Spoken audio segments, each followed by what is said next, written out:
cold too? It's cold here. It's cold in the whole facility. I don't know about anywhere else, but It's me neither right now. I'm still cold. it's just cold from being outside. Cold. Yeah. After a while. Yeah.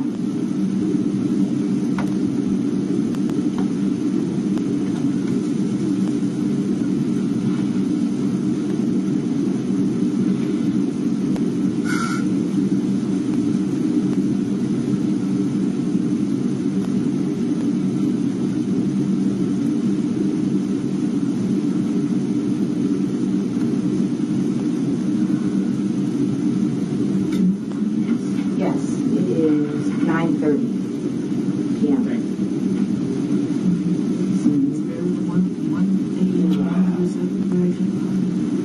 Thanks, Joe. Make sure that's good. Okay. All right. It's a little chilly in here, isn't it, Chris? Again, he introduced himself, but this is my Sergeant sergeant. Chief, Sheriff's Office. All right. I'm sorry, I didn't get your name. Sergeant Mike. Call me Mike. How about that? If that's okay. Sergeant Mike. Yes, is that okay with you? I've known him for a very long time, and he may not be quite as nice as me, but he's still a really nice guy. I Okay. can tell. Okay. Chris, what we do is we record everything, so I'm just letting you know this thing's running. Okay. Now, before we even get started, okay, again, like I said, from way back when, in 2007, I was working this case, okay, and there's been a lot of time in between, all right? 11 years. Yes, exactly. But what I want to talk to you about before we even get started is I want to make sure you understand that we're going to treat you fairly, okay? I'm not sure about, Brazil and how things go down there, but up here we're going to do things exactly how we're supposed to, okay? And I'm sure Bill has told you that. Yes. Okay. Yes. Now it's my understanding from what I hear that while you were on the plane ride up here, you gave these guys a statement about what happened. Is that Yeah, partial. partial statement? Okay, great. Now, what I want to ask you now is, and I want to make sure that you don't have to talk to us. Okay, that's first and foremost. I would love to hear your side of the story. Okay, but what I need to do is I need to make sure that you understand what your rights are. Okay, now you have a lawyer down in Brazil, is that correct? Who's helping you with this case down there? Okay, obviously he's not up here. We want to talk to you. We can talk to you without a lawyer, which is your choice. Doesn't matter to me. Either way. So you're willing to talk to us without a lawyer? Yes. And you're sure of that? Because I have nothing to hide. okay, great. But I just understand something. As much as I can't wait to hear what you have to say, it's more important for me to make sure that you understand I what do you're understand my rights. Okay. You understand that, say, you've been charged with I murder. have the right to stay silent. I know that. Okay. But if I want to talk, it doesn't bother me to talk to you. Okay, great. And we're going to get to that. You do understand. There's one more question. You do understand that when you get arraigned, you know what your arraignment is when you actually get formally, you go see the judge about the charge you've been charged with murder? Yes. They're going to assign you a lawyer. And you're willing to talk to me now without that lawyer around? Doesn't bother me. Okay, wonderful. So I will tell you, Chris, I haven't told him everything that we talked about. Yeah, because you haven't had the time. It was very short. That was an 8-hour flight. We put a lot of time in that airplane. So, And I haven't told you 10% of this is the paperwork that I told you. Remember when Tony and I were in the plane talking to you, and we said that we would have, there are some things that we had to do that we couldn't ask you questions? Yes. So this is the paperwork that has to be done before we can ask any of those follow-up questions. Yes, I understand. Okay. Again, you'll see this is much different than how they do things down there. Everything is, everything is out in the open and above board, and nobody was trying to trick anybody. Yeah, that's the one thing we need to make sure of that. We are not here to trick you, okay? We are here to make sure, I'm kind of interested to learn how things are in Brazil, but we Don't know. ask me any question. Believe me, I'm going to ask you so many questions that you're going to be tired of me by the time. I will tell you this, from the time that we spent together, it's very important to her, correct me if I'm misstating this, that you fill in the blanks. Because she was reading a lot of things in the news and seeing the things that were reported, and she wants to fill in those blanks of the things that weren't correct. Is that fair? Is that kind of how all this thing started? Yeah. Okay. Awesome. How about we do this? Can you read write English language? Yes. Okay. what I'm going to do is, these are your constitutional rights under Miranda, okay? This section right, I'll put those on, please. This section right here, from here to here, those are your constitutional rights. And what I'll do is I'll read those to you, and I'll ask that you follow along. Sure. You'll see at the end of each sentence there's a blank space. What I want you to do is put your initials there if you understand Absolutely. it. If you don't understand it, ask me and I'll be more than happy to explain it. Sure. Once we get through that, when we get down here, this paragraph is called the waiver of rights. And again, I'll read that. And what that basically says is that you understand what your rights are, you're willing to waive at this time and talk. Absolutely. Okay? So you take this pen and follow along with me. Before we ask you any questions, you must understand your rights. If that's true, initial there.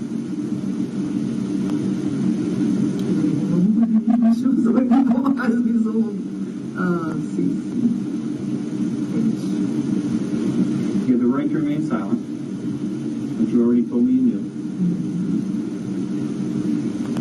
Anything you say can be used against you in court. You have the right to talk to a lawyer for advice before he asks you any questions and to have them with you during questioning. You waive that, is that what you said? Yeah, I don't have a problem with that. Okay. If you cannot afford a lawyer, one will be appointed for you before any questioning if you wish. If that's true, initial there. If you decide to answer questions now without a lawyer present, you still have the right to stop answering at any time. You also have the right to stop answering any time until you talk to a lawyer. Now, this is the waiver of rights. I have read, or have had read to me, the statement of my constitutional rights, and I understand what my rights are. I'm willing to make a statement and answer questions. I do not want a lawyer at this time. I understand and know what I am doing. No promises or threats have been made to me, and no pressure or coercion of any kind has been used against me. I therefore waive my rights and agree to make a statement. If that is true, please sign there. Yeah, that doesn't mean that I will not have a lawyer. You know, you will. Basically, this just means you'll talk to us right now without a lawyer present. Sure. You will get a lawyer assigned to you if you cannot afford one. Absolutely. And that will probably happen as soon as tomorrow. You got to sign that too.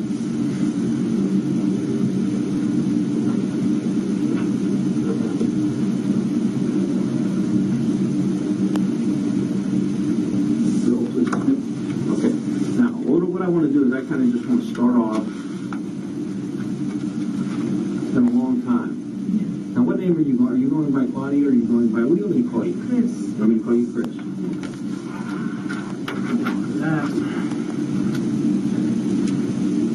I'm going to start off just with today's date and time. I'm going to introduce myself. This is all for tape purposes, okay? I'll start out, I'll introduce myself, I'll introduce Bill, and I'll ask you to introduce yourself. Sure. Okay? And then what we'll do is, I'll ask you your date of birth, that kind of stuff. And then what we're going to do is we're going to get into what happened 11 years ago. Okay. It's been a long, long time. Okay? Today's date is Wednesday, January 17, 2018. The time is 9:36 p.m. Speaking Detective Sergeant Mike Yanucci with the Trumbull County Sheriff's Office. We're currently in the investigative division of the Sheriff's Office. Also present in the room from the U.S. Marshal's Office, Bill Bolden. Bill, for voice recognition purposes, please state your name. My name is Bill Bolden. I'm a senior inspector with the U.S. Marshals. Great, thank you. And we are sitting here with, please state your name. Claudia Christina Hoerig. Claudia Christina Hoerig. Now, Claudia, you were here. Chris. She likes Chris. I'm going to call you Chris. You are here right now. You've been charged, almost 11 years ago, you were charged here with the murder of your husband. His name was Karl Hoerig. Is that correct? Yes. Okay, now, in the meantime, you just now came back on a plane from Brazil. Is that Yes, true? that's true. Okay. Now, where you were living in Brazil, do you have an address down there where you were living? Yeah. What was the address? CLSW 504, Block A, apartment 145, the name of the town is Sudoeste. The name of the city is Brasilia. That's quite an address. It's quite an address. That is quite an address. I've been there for 2 days. That's all the address. It's hard to. That's quite an address. Yes. Chris, what's your date of birth? August 23, 64. Can I make sure how old? 53. And you were a U.S. citizen. Do you have Social Security number? You know what your social is? 127764599. Wow. That is an amazing memory. How did you remember that? The number. She's impressed with the I'm numbers. shocked.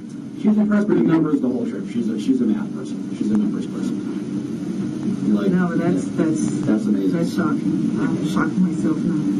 Now, before we get into, I'm anxious to learn about what happened and how you ended up in jail down in Brazil. But we'll get to that. That's kind of towards the end. What we kind of I've been talking for a month now. we're gonna be talking for a while. Don't you worry.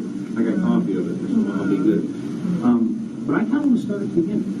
I want to go back to March 15th, 2007.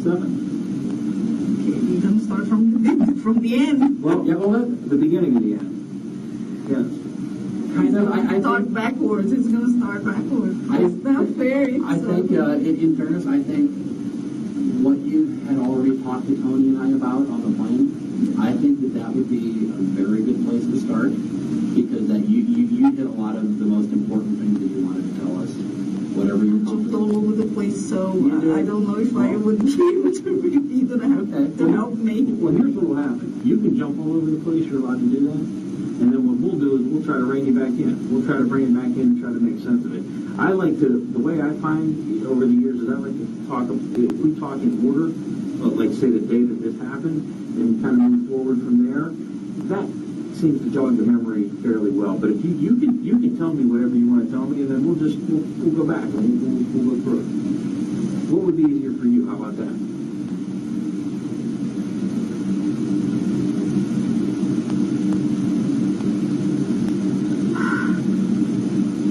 Bill, Yes. I know how hard. I want to be fair to the family, but I don't want to be unfair to myself. If I say only a few things and I don't say the whole thing, Right. I'm gonna look very bad. I think that what I would like you to do, and this is entirely up to you, just talk about the things that you talked about with us before, the things that you were already comfortable with, the things that you told Tony and I on the airplane, okay? And then, once you're done doing that, if there's other things that you want to tell us, we will let you do that. If we have some questions, we will ask you. If you're comfortable answering them, you can. If you don't want to, you don't have to. But I think, for me If I anyway, only tell the things that I did and I don't say the things that he did, yeah, that doesn't mean That- very little good. I agree. But the things Because I was telling him that I didn't want to say all the bad things that he did to me, because I didn't want his family, which are very good people, to know the real person that he was. Because I like those people. They're very good people. And they don't know everything about that man. I understand. Here's what I'll tell you about that. And if I tell you, oh yeah, this is what I did this, but I don't tell you what led into this, that's my concern. Either tell you everything, right. you know, I'm still confused about Chris, here's what I'll tell you. The stage is yours. You tell me, tell us whatever you want to tell us. Okay, we're not going to control or put words in your mouth. Whatever you feel comfortable telling us. So you heard my stories about, I was emotional when I told you the stories. I don't completely remember what parts in the sequence in which I told these things. Would it help? If you could help me. Would it help you if I ask you some of the questions based on what we talked about earlier? Yes. You can help me. You can help me. And we can start with that. Yes. Because see, one thing is for me to talk the way I talk. I was more relaxed. You were more relaxed. It was more I'm not so comfortable. relaxed. I So my understand. memory shuts down. It's a little scary. It doesn't. It's a little scary. Because I feel like I'm under pressure to explain things. I didn't feel that way on the plane. Right, and you're not going to be under any pressure. I'm not going to talk to you any differently now that It's we get very on hard the not to airplane. feel But under it's pressure. scary. Only because I feel like if I only get the chance to say this much, and I don't say the whole thing, I'm going to incriminate myself, make myself look like a terrible person, and I'm not going to say why. And the why is that part. It's that part that I said that I didn't want to say to protect the family from knowing. It's very hard for a parent to know, you have children, to know bad things about your child, isn't it? I don't want to hurt that family. You know, they've been hurt, they already lost their son, and I don't want them to know certain parts of their son's personality, because I can bring him back. I will not, I feel it will not change the outcome of my, of this case. I'm certain that I'm going to get, what's the word, convicted. I'm prepared for that, and to me it doesn't matter anymore. I feel I'm 53, but I don't feel like 53. I feel like 103.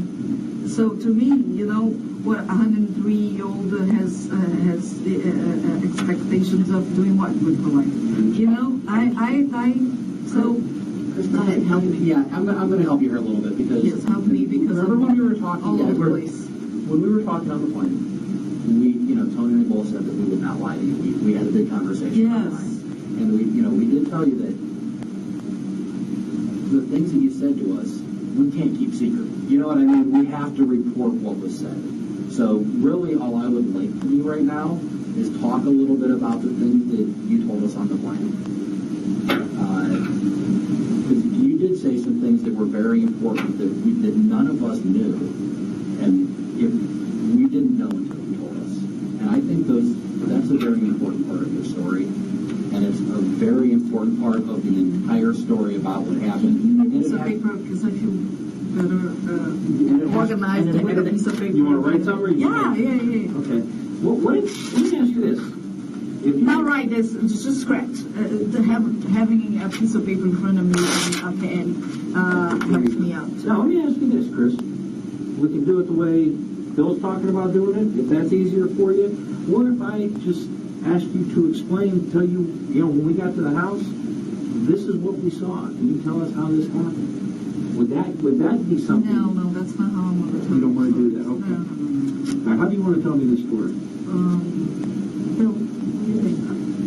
I think that What part do you think? I think what is important is the couple of things that you said that led up to what happened that day. The things that you said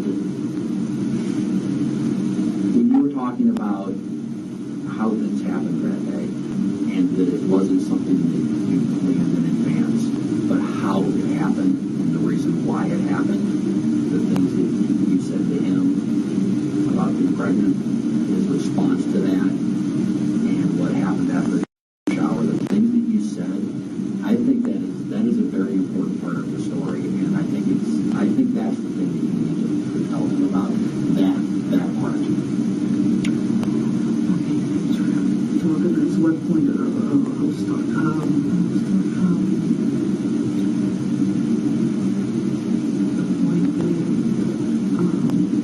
The car, when I took the medicine. Yes, we did. So let's do this. Remember, when we were on the airplane, we were talking, Carl took you to the hospital. Remember, that's kind of how we started talking about things.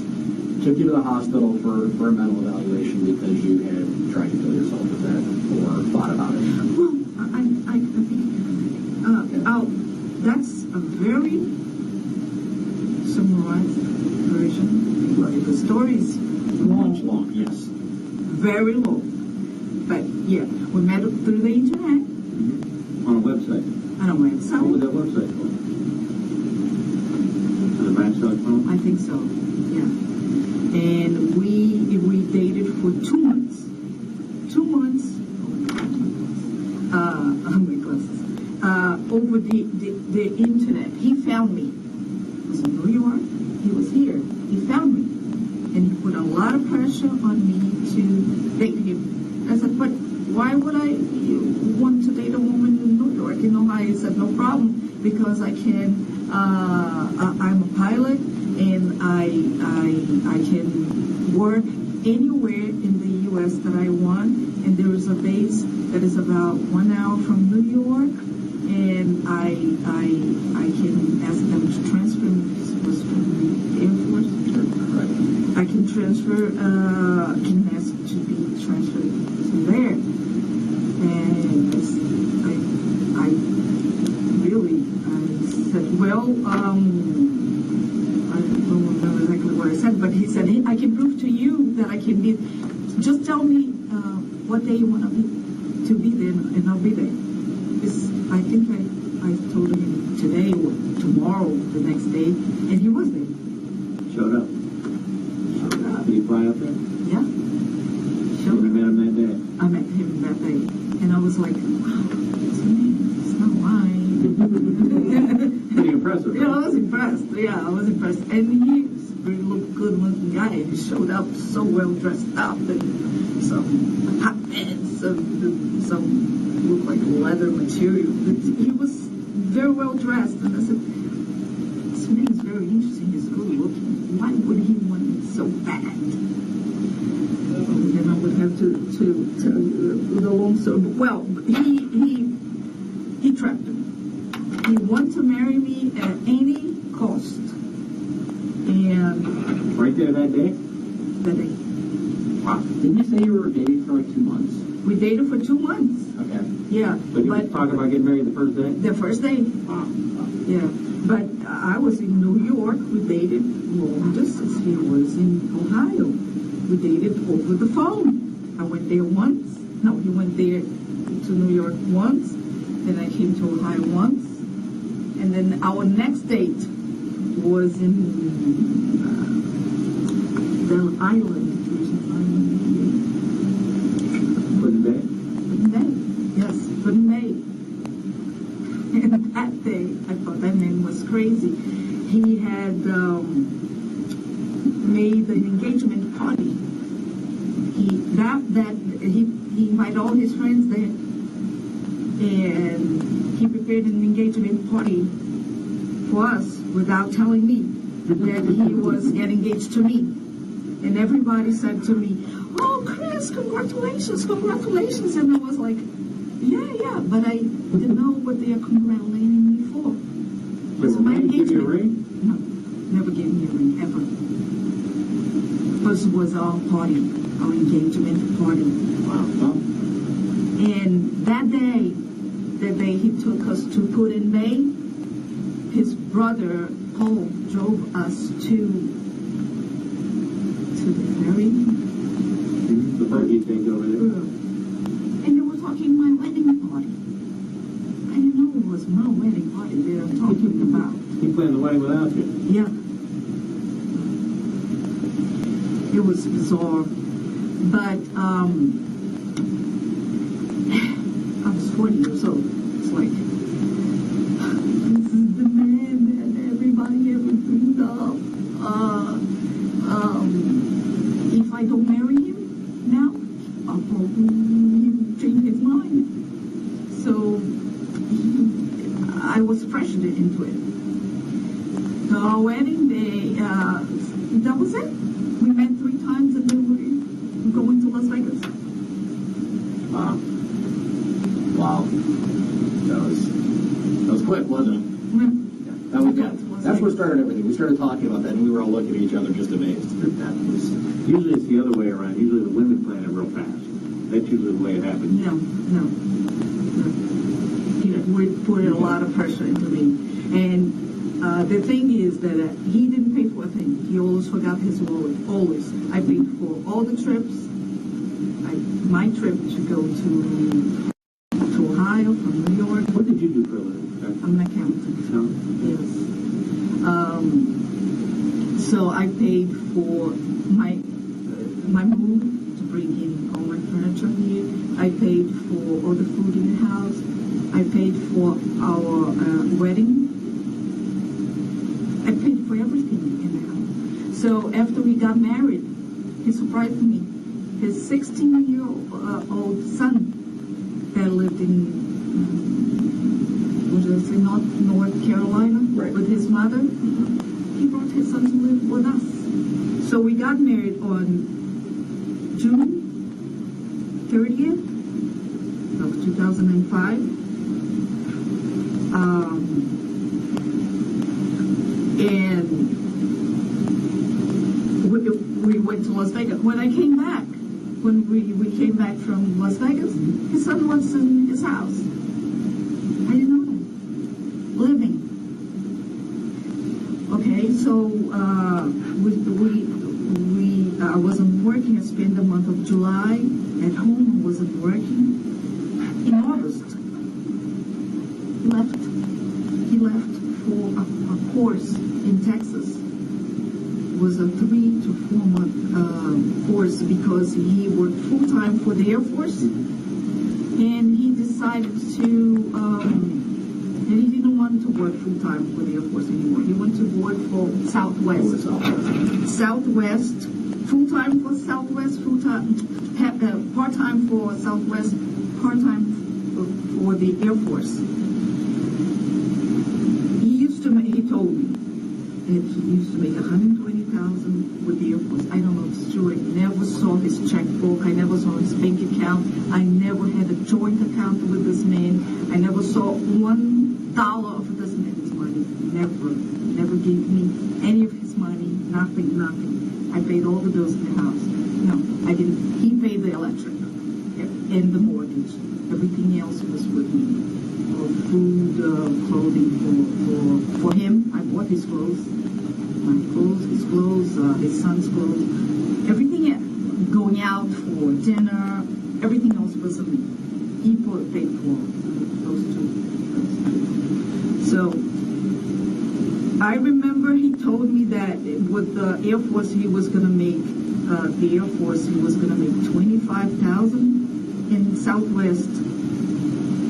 About 40. I think altogether was not more than 65,000. It was quite a pay cut. You know why? Because he wanted a lifestyle, crazy lifestyle. That's the part that I didn't want to expose him. I know, but since you talked to me about it, it's something that you're doing good. And Mike is just as nice as Tony, and we're sitting here, and I think it's important. This is an important part of your story. He wanted a crazy lifestyle of doing all kinds of perverted stuff, men, women, everything. And for you to have an idea of what lifestyle he liked, he was addicted to a TV show called Miles High. Look it up YouTube. It's about pilot school where everybody had sex with everybody. He wanted that lifestyle, and he had that lifestyle. He wasn't a faithful man, and he had sex with men and women. He was, that one thing. And he told you this? I think you're going to need some more paper. Chris, you just got through the hardest part. Okay? You just got, when we were talking earlier, that was the part that was hard for you. So you're doing really well. And I know that you're worried about that, and you've given us a very Tell that to the family. You've given us a very good picture. Listen, this has no bearing in whether I'm going to be convicted or not. I will be convicted. So why am I going to hurt that family knowing that? Do you remember what we said on the airplane? That even if it's a bad story, they want to know what happened and why. Everybody wants to know. And there's only one version of the story out there because you haven't really sure yet. Here's the way I like to tell people to sit in your chair right there. You get one chance to tell your story. And this is it. I can't control what you tell me, but I'm going to tell you this this is the one time you're going to get to sit here. We are not going to be able to do this again. Me and you are not going to sit across from each other at this table again. This is your one chance to make it all count. And that's what you need to remember. I know you've said it more than enough that you're not trying to like the family. You don't want to hurt the family. Because they're alive and he's dead. Right. They deserve it. My answer to you is the truth speaks volumes. There is nothing like the truth. Whether we like the truth or not, we have to deal with it. You follow what I'm saying? And that's the way I think you're in the best interest of telling your story however you want to tell it. But this is your case. Yeah. This story that I'm telling you, who's going to hear it? Judge? Absolutely. If a lot of things can happen. Just because you, and I'm going to tell you this, and I'm being completely honest with you, just because you tell us things in this room today doesn't mean the family is going to read these reports or see this. They're not going to hear everything that you tell us. At some point in time, some of these things may be discussed, but the family is not going to be sitting there when you're going to be told of them right away. Okay? Right away, but at one point they will. At some point in time, they may hear some of these things, and again, like I said, I already have to report the things that I heard because that's my obligation. That's my duty. So I'm going to have to report those things. So I would much rather, with Mike sitting here, hear them from you so we get it right. Plus, hearing it from you probably helps help people understand what ended up happening. You really enlightened me when you're talking, and I really want you to hear it. I really want you to hear what you told me. Yeah, I have to because the story is very long, has many parts to it. I have to summarize it because otherwise we're going to be here. I'll tell you this, you summarize it, and then we'll go back and hit on the highlights. How about that? So the month of July we spent together. We married on June 30th, and we spent together July. Not really. As soon as we got married in Las Vegas, I paid for the whole trip. I paid for everything. I didn't want to be married to him anymore. Right after you got married? Right after we got married. So I went back to New York. I went back to New York to my job. And because I lied to my boss, and I told her, I was so embarrassed to tell her that I was going to marry a man like that I just met. I was so embarrassed, so I wasn't even sure it was going to. I was so pressured even to do this. At some point, I figured that I was going to tell him, let's wait. But I wound up doing that, but I felt very, very bad, and I went back to New York, back to my work, didn't tell anything to my boss. I continued to work, and 2 weeks after I was there, he pressured me every day. He said, well, I gave you enough time for you to tell your boss that you're married. If you don't tell her that you're married, I'm going to call her right now, and I'm going to tell her that you married me a couple weeks ago. I said, please, don't do that. Don't do that because it's just going to hear it. It's going to hear it from me. I want to give her my version. So he gave me that day for me to tell my boss. So I walked into her office and I told her what happened. So then I had no more job.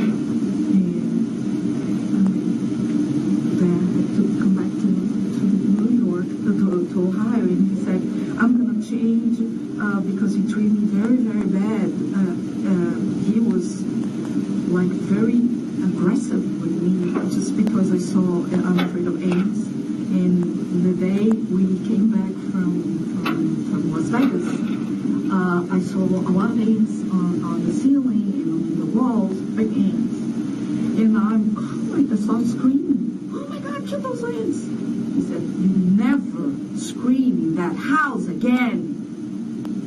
I don't like screaming because you know what a soldier does? When they hear screaming, they react. They start talking to me in a way that he never talked to me before. I saw kindness here in him before, and then all of a sudden he was a different person. He scared the life out of me. So I told him, I'm going back to New York. I'm going back to New York. So I went back to New York to continue to work, and then he forced me to leave my job. So I had no more job, and I had to, You come back. You I come came back. back to Ohio. Come back to New Falls. Yeah, and he said, he said something very interesting to me, beautiful words. He said, let me see if I remember. He said, you belong in here. Oh, I love those words. He knew the right words anyway. You belong in here. You are my wife, and you belong in here with me, by my side. I thought it was so, I love those words. They hit me the right way. I thought he was sincere. I thought he was really. Yeah, and so you came back, and how long after you came back did you start? You said you started working at a CPA. CPA? Yeah, it was about August. I was pregnant. I was the baby. Probably October. Okay, so you started working there in October. Yeah. How long had you been working there before you ended up going into the hospital and lost that job? How much time was that? Well, that was in February of 2007. That was almost 2 years later. Oh, 2 years later. Okay. 2 years later. So you were working there for a while. You were at the county firm, and what led up you to go to the hospital that night? Yeah, let me tell you about the pregnancy first. Okay. So in July, we were July of 2005, we were newlyweds, right? And his son was living with us, and he, in August, he decided to leave to go to Texas to take a flight course to work with Southwest. And he left his son with me for 3 to 4 months. Now, is this at the house in New Falls? Yeah. Okay. His son never saw me before. I never saw him. He didn't know it was a serial killer. He left his 16-year-old son with me. I thought that was weird. Not only that he left me, we had just gotten married. He decided to leave and left his son with me. So that was very weird. And he left no money for food, for anything. I had to take his son to school every day. I had a child all of a sudden, a 16-year-old child. I had to take him to school every day. I had to pay for his food. His schools had no jacket,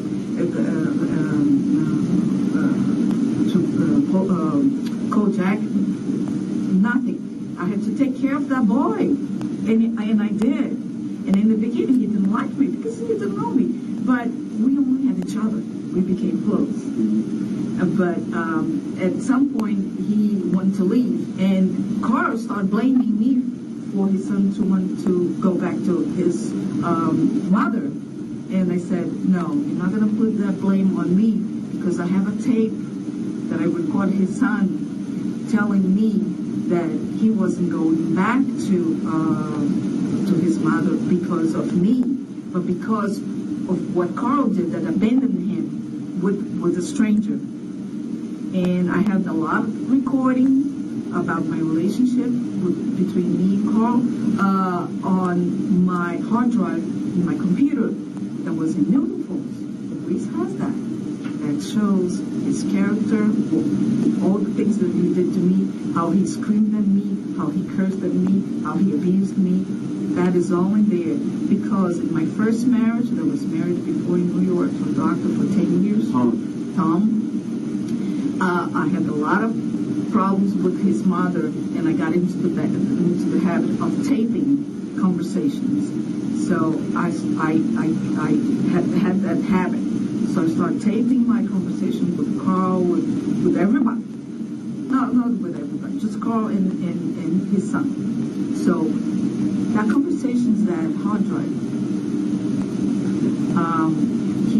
He had a subscription to a site called Hogtied. Do you know what that is? I'll tell you I do. You do. I looked that site up way back in 2007. He did that to me. You want to explain it? He forced me into, oh my God. Those are the things that he did to me. He forced me to do that. He forced me to play dead. He would only have an orgasm if I played dead. If I moved one muscle, he would lose his direction. So, in the beginning, when we were dating, we didn't have full sex because he wouldn't get any direction because he wasn't playing his weird games with me. Remember that he went one time to New York, and I went 2 times to Ohio. So he tried to have sex. The first time he couldn't because he didn't get any direction. Then later on, I started using Viagra, right? But he didn't tell me. I found that in his little toiletry bag. So that was the second time. We were able to have sex because he took Viagra. And he was very, I remember, he was very nervous with me, and he said, "You're not going to leave me, right? Because I'm not a man enough for you, right? Because I couldn't perform." I said, no, I understand. Some men get nervous. He said, it's because I had an accident when I served in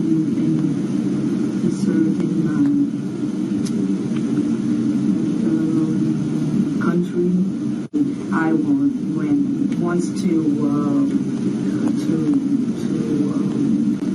Germany, met a woman there, and she sat on my penis, and she broke my penis. Now my penis has this lump in here, and that's the reason why I have all this dysfunction, and I'm suing the Air Force. You can see that he tried to sue the Air Force because I have an enlarged prostate and I have cancer. Oh my God, I have cancer. It was paranoid of having cancer. And he tried to make up a lot of stories why he couldn't perform. But the truth is, he only started doing this hogtie to me after we got married. And I didn't like these games because, like I told you, I'm a very conservative woman. Yes. Right? So, but I went to leave him when he started with that. But then I said, gosh, I already lost my job. Starting, accounting for all the stuff that I Left in New York, that you lost, Yeah. that you gave up to move here. I gave up, So yes. you decided to keep trying. I'm going to keep trying. Maybe I'm too old-fashioned. Maybe I should be more modern. Maybe I'll get used to it. So he beat me, and next to the bed, police was there. Police could see the bed was here.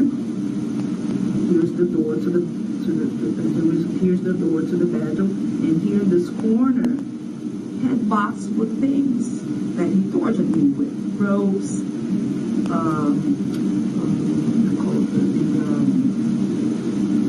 the whip, the vibrator, had all those gadgets. So, he only had sex that way with me. Either he would tie me up, or he would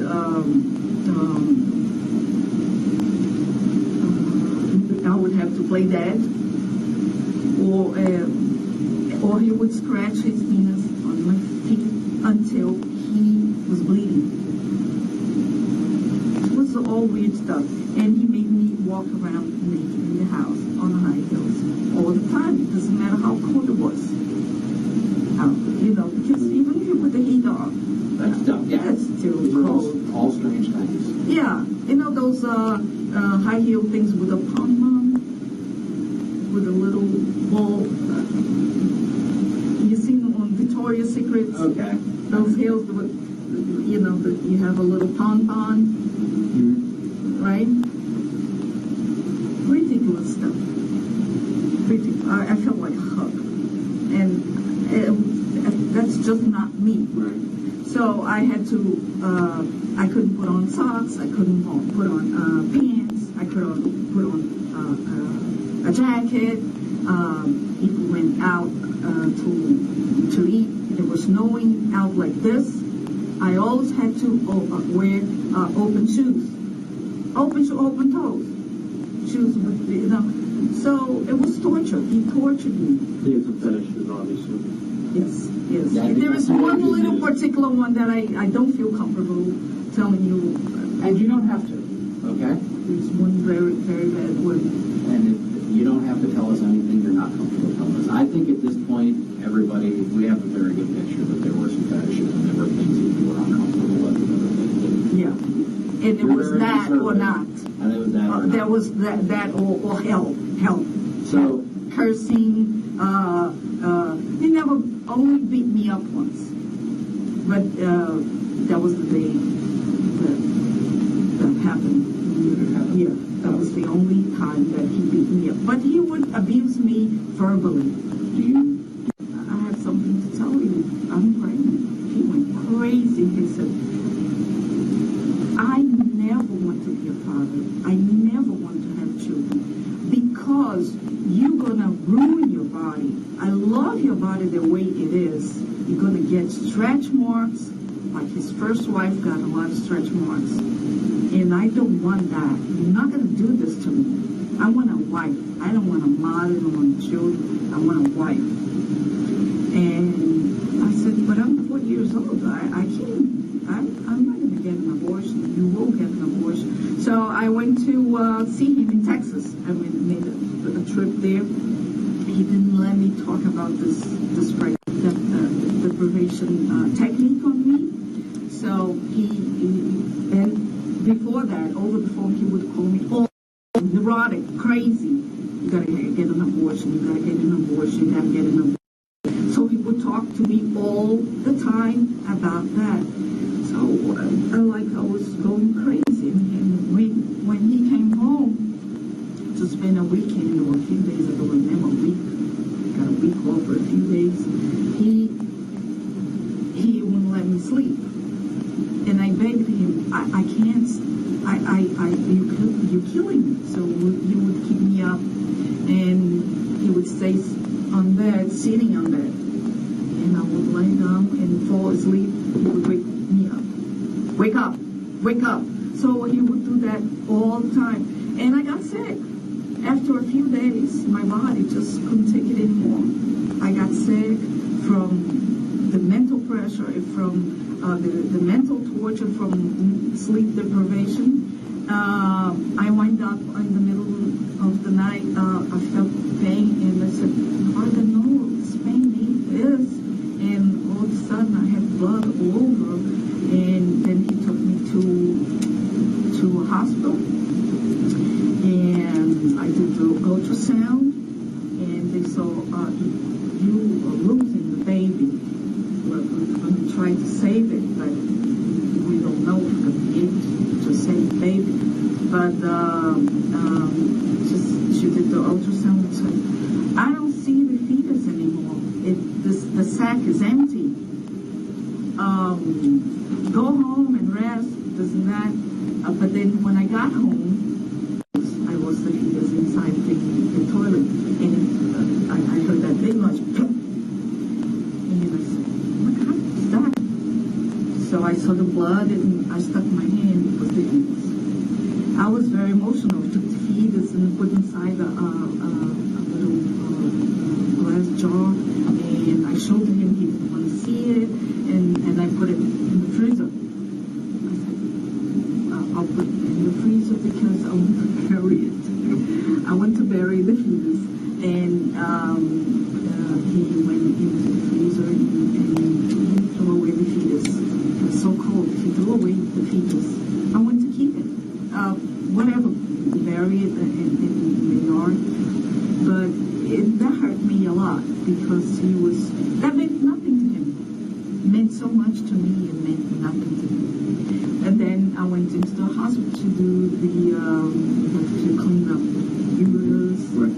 So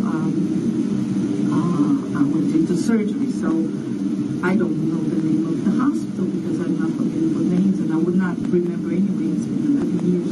But I'm sure that my insurance, that was from his insurance, has all that paperwork. They could, you could see that my story is true. So, so after 3 or 4 months, his son went back to his mother, and our time together became a little bit better. I was more used to his abuse, but he did a lot of bad things to me.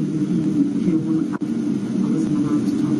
His mother doesn't talk, just like his mother. A geisha, you know what a geisha is? No, I don't. Japanese woman that wears that dress and she serves the men. He wanted me to be like that. Very abusive of his first wife. She left him because of that.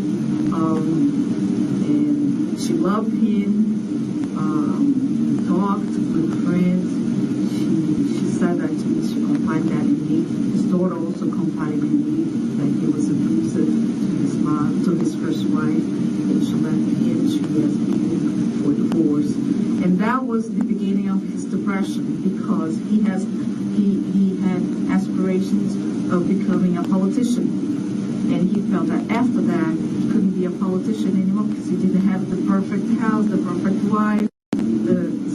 And then after that, he had a second wife.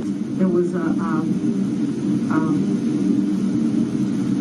Peruvian woman that looked like me. That's why he married me, because I looked like his second wife.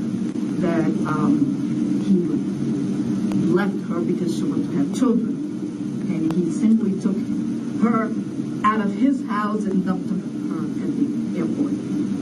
So he ruined this woman's life. He got her to leave her job in France, and then she couldn't go back. Did you talk to her? He told no, I don't know her. Those are stories that he told me. So I don't remember the name. Carla. I'll remember her last name in a few minutes. So he left her because she wanted to have children.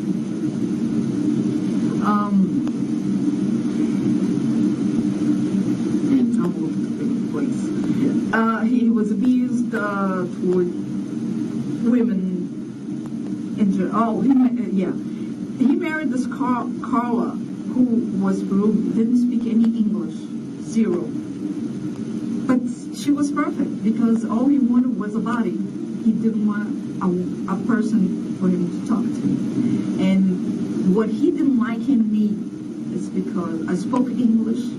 He wanted a woman to be like Carla, wife number 2, that didn't speak any English and that he could... Why didn't he just keep her then? Because she wanted to have children. And I What told... was going to do with that? Yeah. And I told him that I didn't want to have children. He loved them. And I did. But I became pregnant. And becoming pregnant the first time, based on what we talked about earlier, that becomes very important part of the story about what happened. Because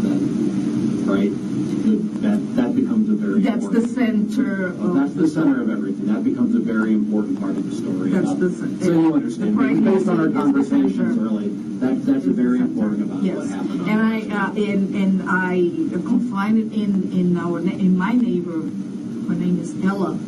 Ella is the neighbor. She lives in the house across the street. He pregnant. This man wants you to abort. He's not right about that. He doesn't have to fight the force an abortion. You got to go back to New York. So I have this one person also to contribute to my story. Very good, and that's all stuff that we can look into. Yeah. We will. Yeah. So let's kind of keep. Yeah. Where do we want to Right. go now? Then we had those 2 years, right? Of good. He was abusive, but at the same time, he would ask me for forgiveness. I always threatened to go back to New York, and he said he would change. He loved me. All I had to do was obey. If I obeyed, I would be happy. So he was telling me that he knew what was best for me. Just obey. Don't talk. Don't have an opinion. I had a rule, a list of rules of over almost 30 things that I couldn't do. I couldn't choose my food. I couldn't choose my clothes. I couldn't choose my shoes. I couldn't talk. I couldn't pick what I was going to watch on TV. I couldn't pick my anything in the house. The house was his. I couldn't pick a furniture. I couldn't pick the color of the walls. Nothing. I had to be invisible and silent. So After a while, that probably wears on you. I couldn't. For this little time that you're talking to me, you know that I talk a lot. Yeah, we've talked a lot today. Yeah. We spent a lot of time together today. Yes, exactly. I couldn't. I have an opinion on things. Did that stuff would kind of lead up to the depression that Yes, they caused? yes. Because I'm a woman that I can talk about medicine, I can talk about politics, I can talk about psychology, I can talk to you about the end of the world, whatever we want to talk about, I will talk to you about. I have a lot of interest. So I have a lot of things inside my head. I read a lot. If I watch TV, I'll watch the news.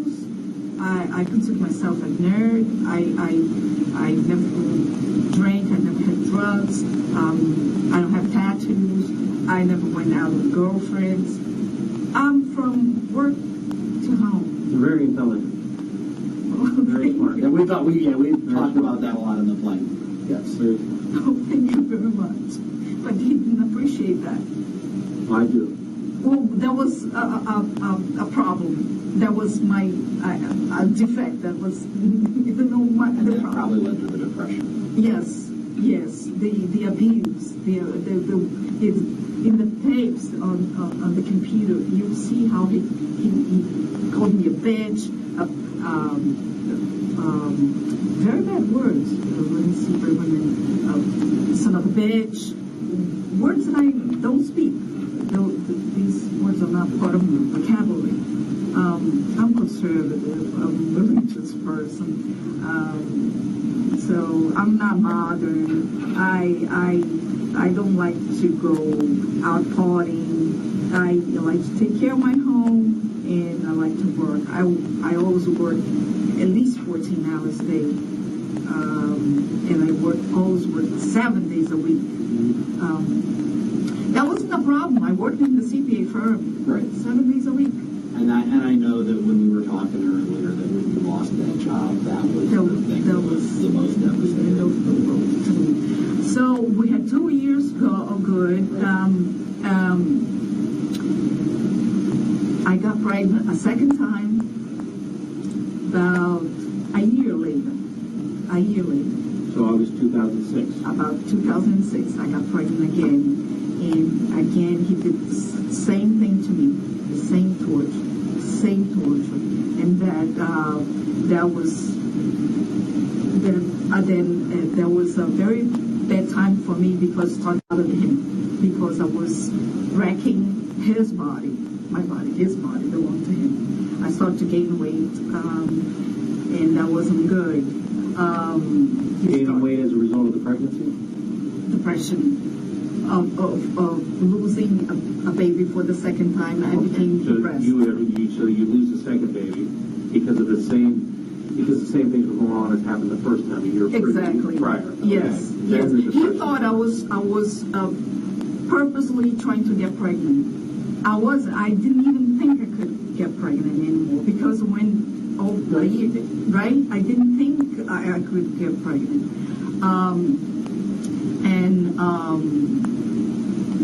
If he was so concerned about me not getting pregnant, why wouldn't he use a preservative, right? Right? So he wasn't too. I was married, and I didn't see a problem with that. So I did, because I didn't get pregnant. It was weird. I didn't get pregnant before him. But then I thought that was. I think that happened once. That wouldn't happen again because it didn't happen. Now, like you told us earlier, there's medical records for the first time. Did you go to the doctor the second time you come? No. Okay, so in 2006 there won't be medical records. In 2005 there should be. There should be. Yeah. Right. And after that, things start spiraling out of control. Right? Yeah, but we kind of were. He was in love. All of a sudden, he was writing me little letters, calling me all the time. Things got better after. I think we got used to each other. The first year. Yeah, because you didn't date long. So Yeah. it took a while to get used to each other and get comfortable. Exactly. And his son left, which is the two of us. Right. We sort of dating, right? Then I got pregnant again, and he got very, very angry, and he thought I was setting. The third time now? Or No, the second time. And then,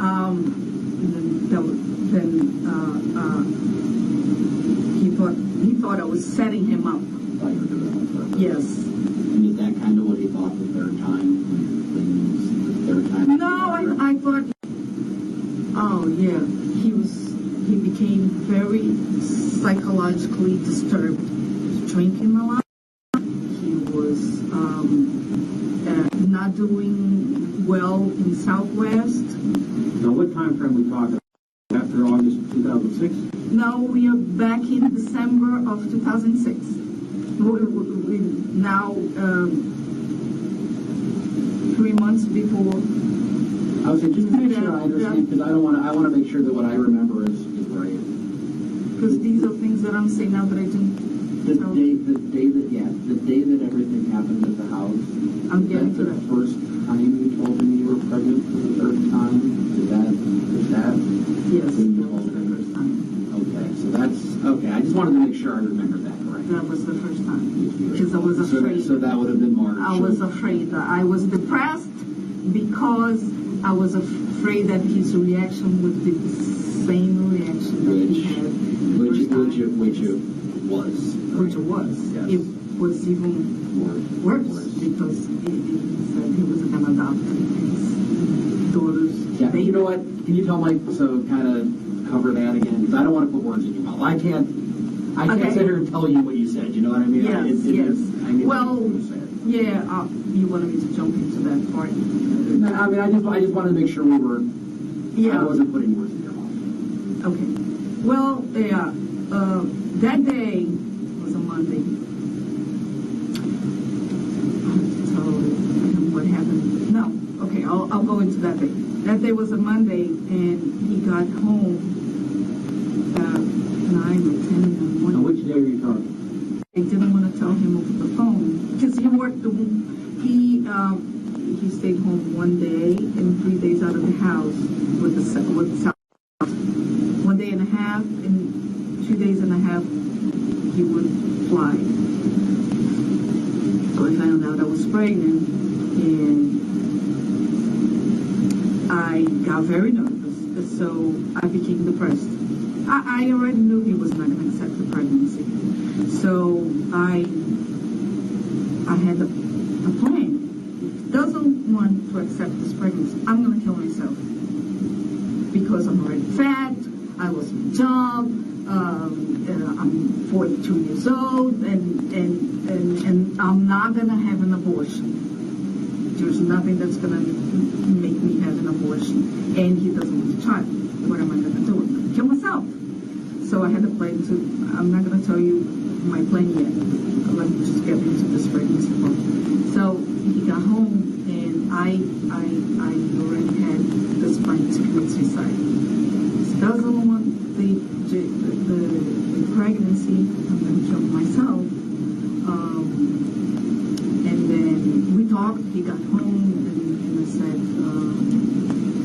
I had a pregnancy test inside my pocket. I had a coat. Pregnancy test inside my pocket, and I pulled out the pregnancy test and I showed it to him. He said, "What is this?" I said, "I'm pregnant." He said, you know, I don't care if you're pregnant. You're not going to have this baby. And I said, why? You know that my daughter is pregnant, and she's 8 months pregnant, and I'm going to adopt her baby. He was telling me that. He never told me that before. He's telling me that for the first was going to adopt his daughter's baby for her to go to college. She was 18. And I said, fine. If you don't want this baby, I'm going to have this baby. I'm going to go back to New York. I'm going to have this baby. No, you don't understand. I don't want a baby, period. I don't want to have a baby. I said, why? Because I have to support my grandchild. And I said, okay, I'll support the child. That's not a problem. He said, you don't understand. I don't want a baby. Because sooner or later, you're going to ask me for money. You're going to ask me for child support. I don't want a baby. You can go back to New York if you want, but I don't want this baby. And then we got into, he grabbed me. He threw me on bed, and he grabbed my throat. I just defended myself. He was very angry. And I said to him, forget it. I'm not going to have an abortion. And I said, he said, well, let me take a shower. Leave the room. Let me take a shower. He had just arrived home. And we'll talk more in a little bit. So I left the room. He locked himself inside the bedroom. And he had the shower in the bedroom. And I didn't know what to do, because before that, I had tried to commit suicide with sleeping pills, but he took away all my sleeping pills. I didn't have anything that would calm me down. But we had a bottle of caipirinha, which is cachaça, yeah. Because once we traveled to Brazil and we bought a bottle, I never drank before, but I thought of that. I said, maybe I should drink to calm myself down. I'll drink something while I have to. I was anxious before while I have to wait for him to finish up the shower. So I started drinking, and I had a gun. I bought a gun. But now I'm over with. No, you're on the right track. You're on the right track, because you told, if I'm recalling this correctly, you had bought the name because you were going to try to commit suicide. Yeah, but I didn't tell him that part yet. You didn't do it. So you buy the gun. Where do you buy the gun at? No, let me say on Thursday, he got, okay, here's Thursday, Friday, Saturday, Sunday, and Monday was the day that he died, right? So I think on Wednesday I knew I was pregnant. I took the pregnancy that day. That week I knew I was pregnant. Took the pregnancy test. Maybe it was a few days before that. So I knew I was pregnant, but I didn't tell him. He was on his trips. Got home on Monday. So he 1, 2, 3. I don't know if he was home that day, but I knew I was pregnant. So on Wednesday of that week, you find out you're pregnant. between Monday and Thursday, Sometime that week. yeah, I found out I was pregnant. Okay. But I didn't tell him because I was afraid. So I thought, if that man doesn't want me to have this child, I'm going to kill myself because I'm not going to have an abortion. So what did I do? There was a file on the internet called the suicide.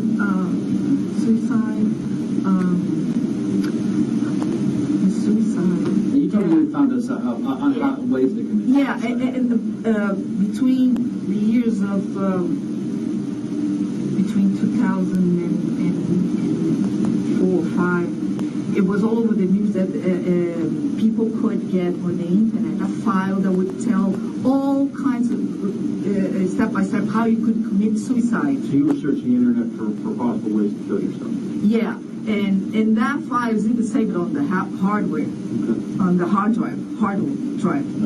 Okay. Okay, and the best way of committing suicide was with the gun. But the downside of killing yourself with a gun is that it has a recoil. That most people that try to kill themselves, they lose part of their face, but they don't die because you aim here and the gun will do like that, and you wind up not dying. But that's the most successful way of killing yourself. And then there's You jumping found a way over around the- that. Right. Well, what? So Tell me about that. Yeah, then I thought that was, because there were other ways, poison, jumping off of a bridge, of a building, what do you call it, the heat, you leave on the gas, the stove on, many ways.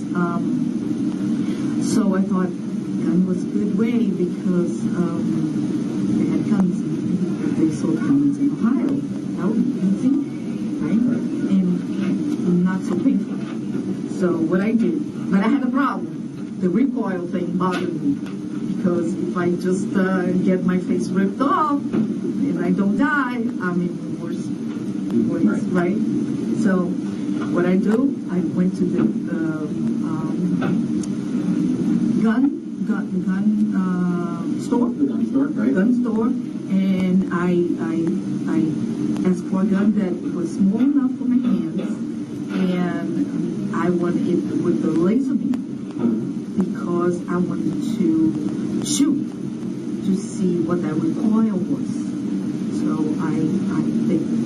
they assembled it for me. Do you remember the name of the gun shop or where it was? It was not too far away from Newton If I said Slug Masters, would that sound about right? Slugs. Yes. So they helped me to find the right gun for my hand. I have small hands, and I said,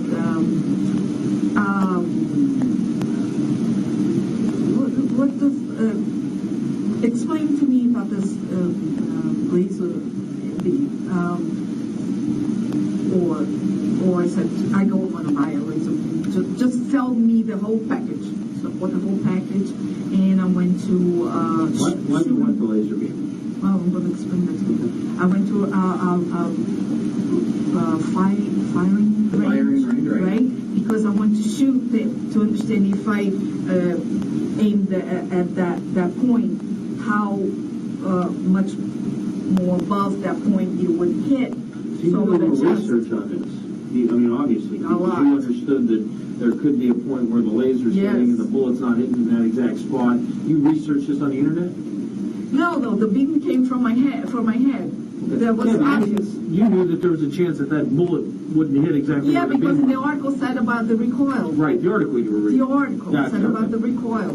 So I was concerned about the recoil, so I had to understand about the recoil. I said, if I go to a shooting range, when I aim in that point, and if it shoots like one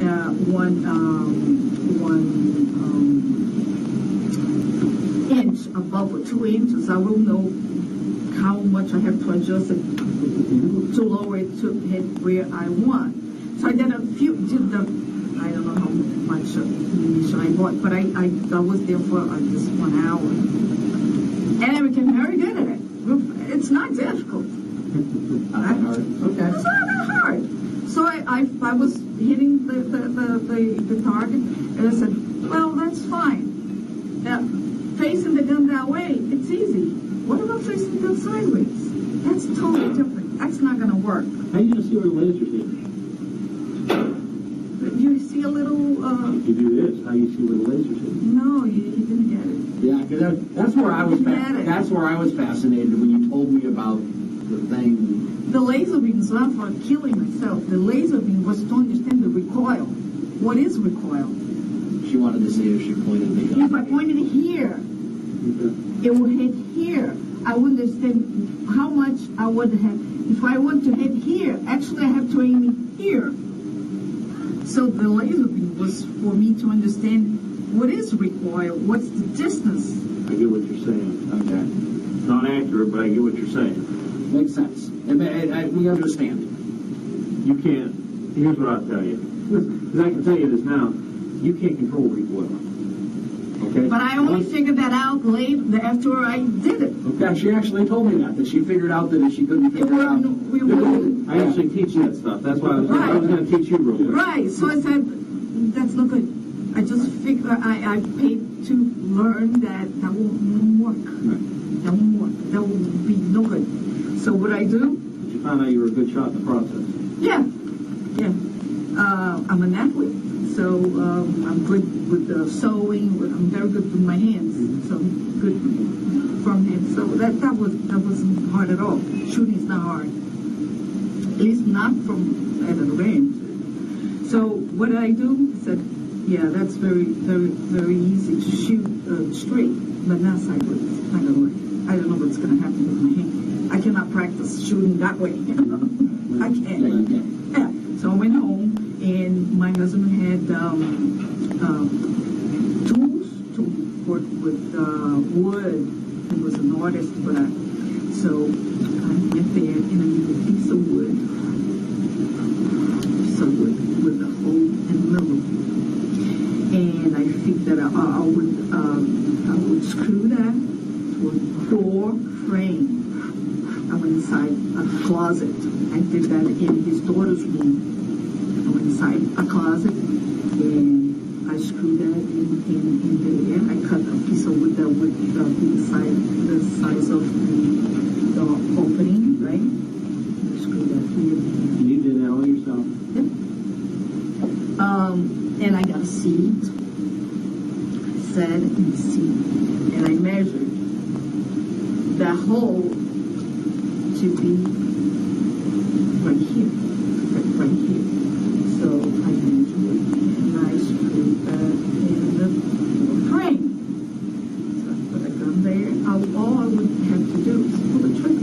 Go right in here. Don't have to worry about the recoil. No recoil.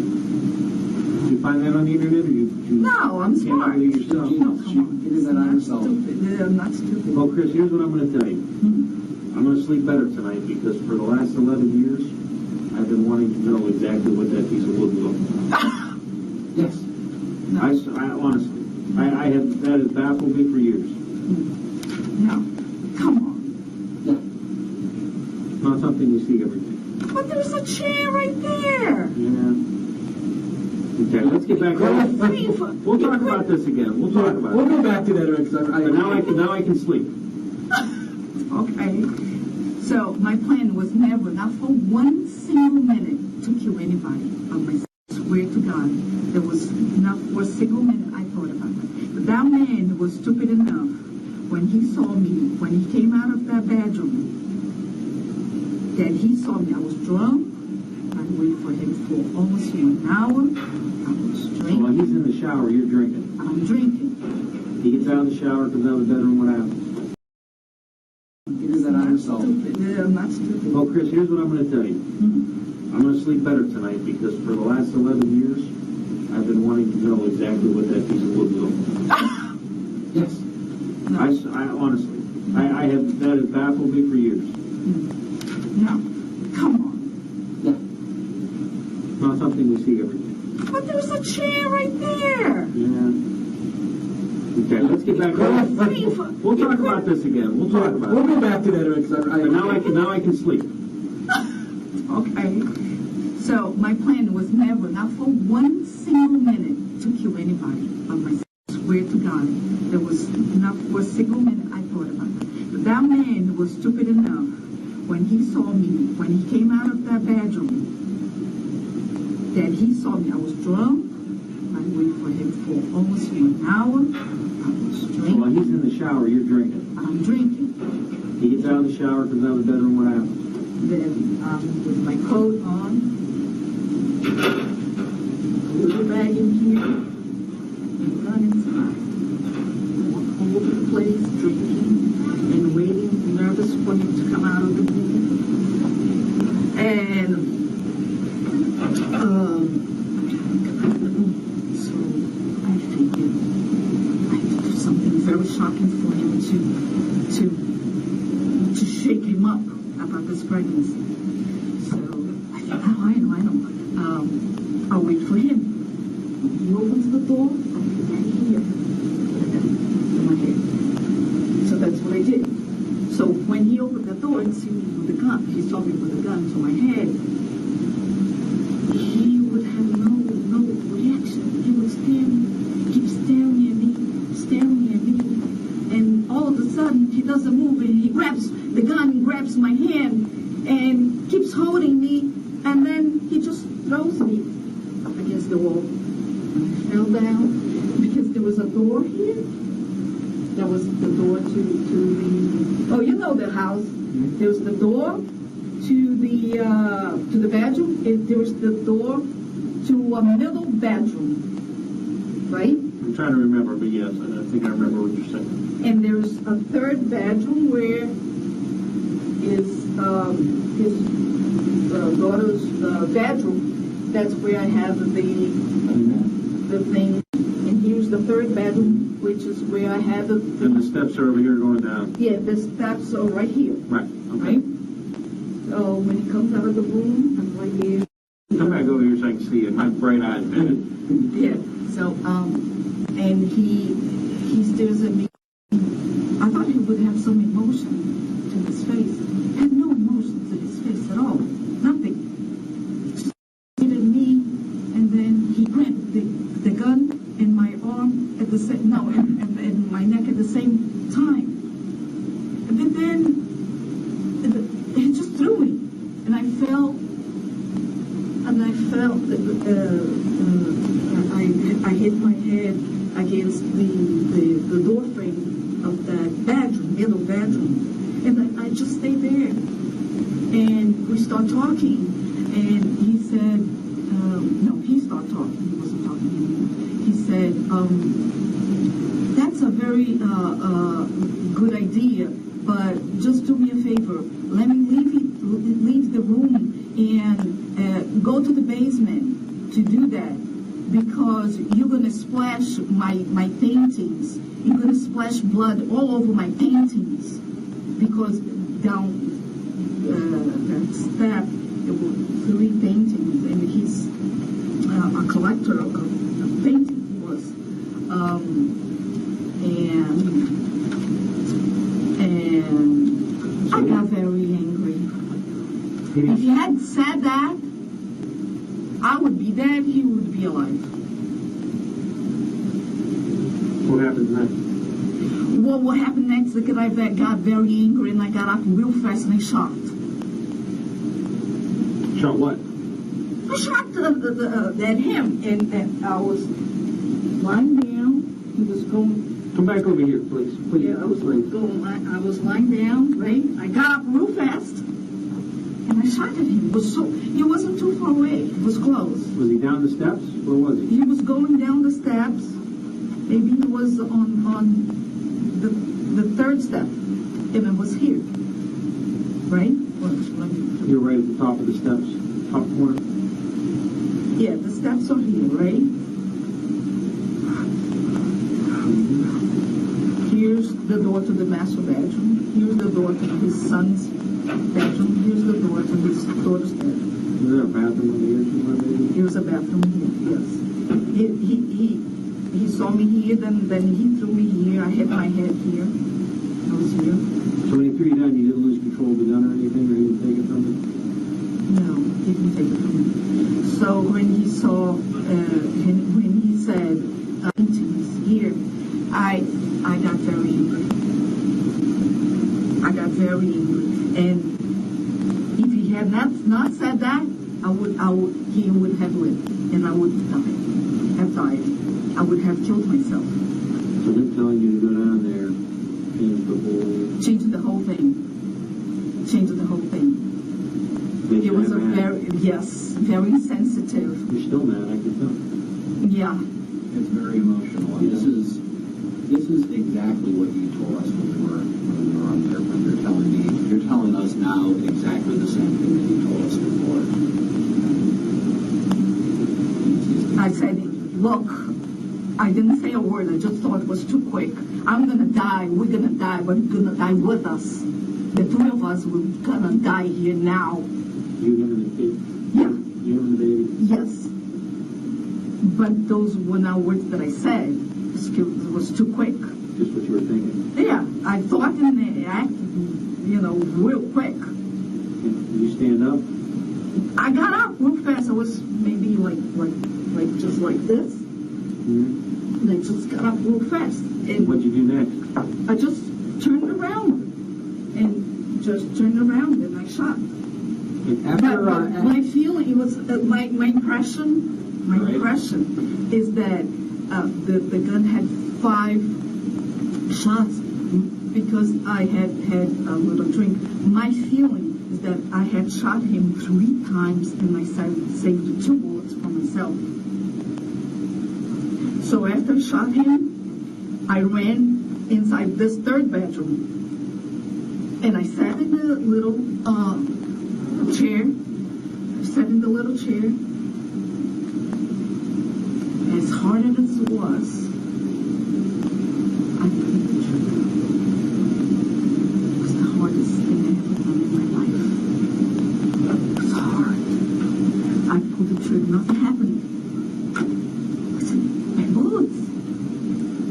What happened? I pulled the trigger the 2nd time. I don't know where I got the strength to do it.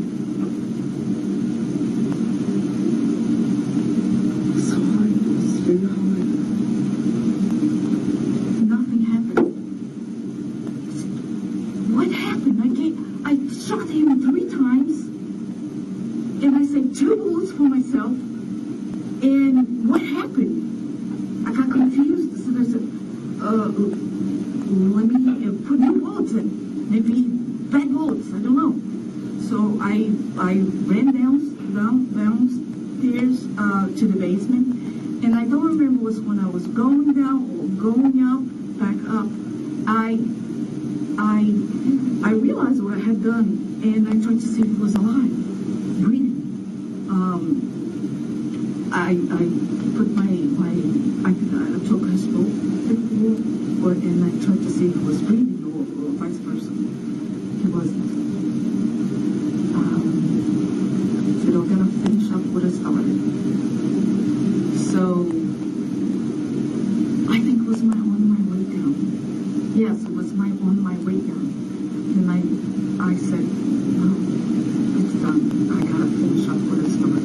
I went to the basement, put in 5 new bullets in the gun. I went back to the room, his daughter's room. I put that gun in that piece of wood. I sat there again.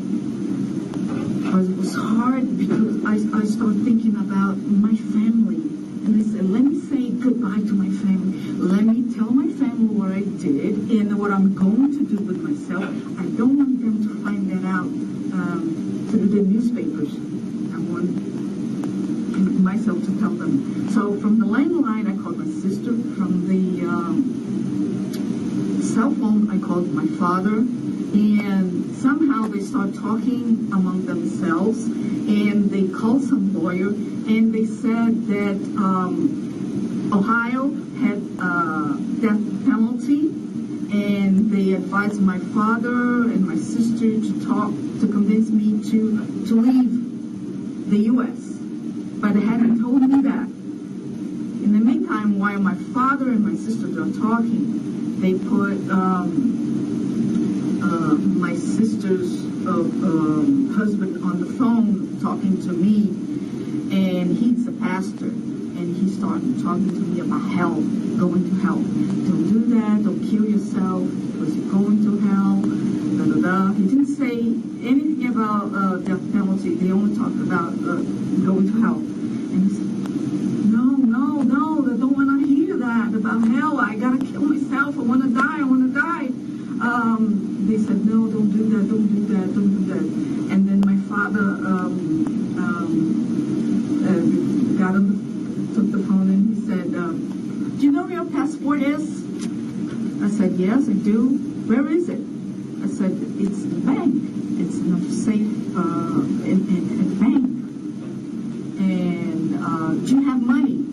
Said, I have a credit card and I have $1,300 in my bank account. He said, go there, get money, and get your passport, and you're gonna come to Brazil. I said, I can't drive. I'm drunk. And they have coffee in the house. I said, I do. Make strong coffee and drink coffee that you're gonna come back. I said, I can't. So he convinced me to do that. I went to the bank, went to safe deposit, and that is only under my name. My husband didn't have access to that. It's only under my name. So I Where was that bank at, Chris? Beautiful. You remember the name of the bank? Help me out. Maybe Huntington? Would have been Huntington at the time. I don't remember what they were. I'm trying to remember. I think it's HSBC. There's only one bank in New Yeah, I know it. Okay, it just may have changed names over the years, that's all. There's only one bank in there. So I went in there. I went to my safe deposit box, which I had when I got married to him. I had $40,000 in cash. Why I had that? Because I claimed bankruptcy, and I couldn't keep my money in the bank. So, but I spent $30,000 because it didn't work for a while, and I was buying food for the house, I was buying clothes, and we were traveling, I paid for all our meals, going out to dinner. So I spent $30,000 easily. Over 2 years, I spent $30,000. So, but I still have $10,000. So, no. I didn't have, that day, I didn't have the $10,000 anymore, because on Thursday, when I decided to kill myself, when I was prepared to kill myself, I said, I have $10,000. If I'm going to kill myself, I'm not going to leave this $10,000 to him. I'm going to give it to my father. So on Thursday, I transferred $10,000 to my father. If I was Did you call him and tell him you were going to do that, or did he know that money came? I did that once in a while because I support family members. Once in a while, I don't remember if I told him that. I probably did. But he was. Did you tell him why, or that was just normal? No. Was that a bigger transfer than? But I wasn't sure if I was going to kill myself. It was just in case I killed myself, because I hadn't talked to him. I was hoping that on Monday we would straighten things out. Well, would that have wired that money back to you if you wanted it? No. So you were out $10,000 one way or the other?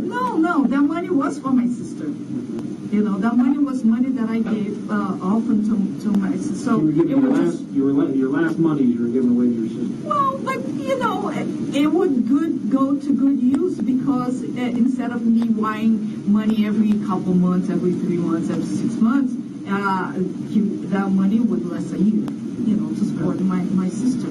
So I wired that money to him just in case things didn't work out on Monday. I suppose that he was coming back home, and I was going to tell him about the pregnancy. So that day I wired the money. If I was planning on going back to Brazil, first of all, I would have bought an airplane ticket, which I didn't. I bought the airplane ticket in New York on Monday afternoon. We were confused when I got to the bank to get the things out of the safe deposit box. That I thought, my God, I have $1,300 in the bank account. If I clean it up, they will know that I killed my husband. I was paranoid, so I only got 1,000 and left 300 in the bank account that is still there to this date. And I was confused. I was paranoid. So I went to the clerk, and I got $1,000 out of cash, and I got the things out of my safe deposit box, which was my passport and my diplomas from school and birth certificate and marriage certificate documents. And the money was not there anymore because I had transferred it on Thursday. But on this Monday, after I killed him, I went to the bank and I got my stuff. If I was planning on doing this, I would have gotten things out of the safe deposit box before I killed him, not after. I understand. Right? I know where you're going with this. Right. So, my father he encouraged me, go there, get your stuff, and you can fly to Brazil. But I don't know. It's a long trip from New York to Pittsburgh, which was the airport. And I'm going to help you out, and I'm going to try to buy you the ticket with my credit card. But if things don't work out, at least you have $1,000 and you have your credit card, you're going to be able to get a ticket. So I was able to get a ticket with, I think, with $900, something less than $1,000. He wasn't able to use his credit card.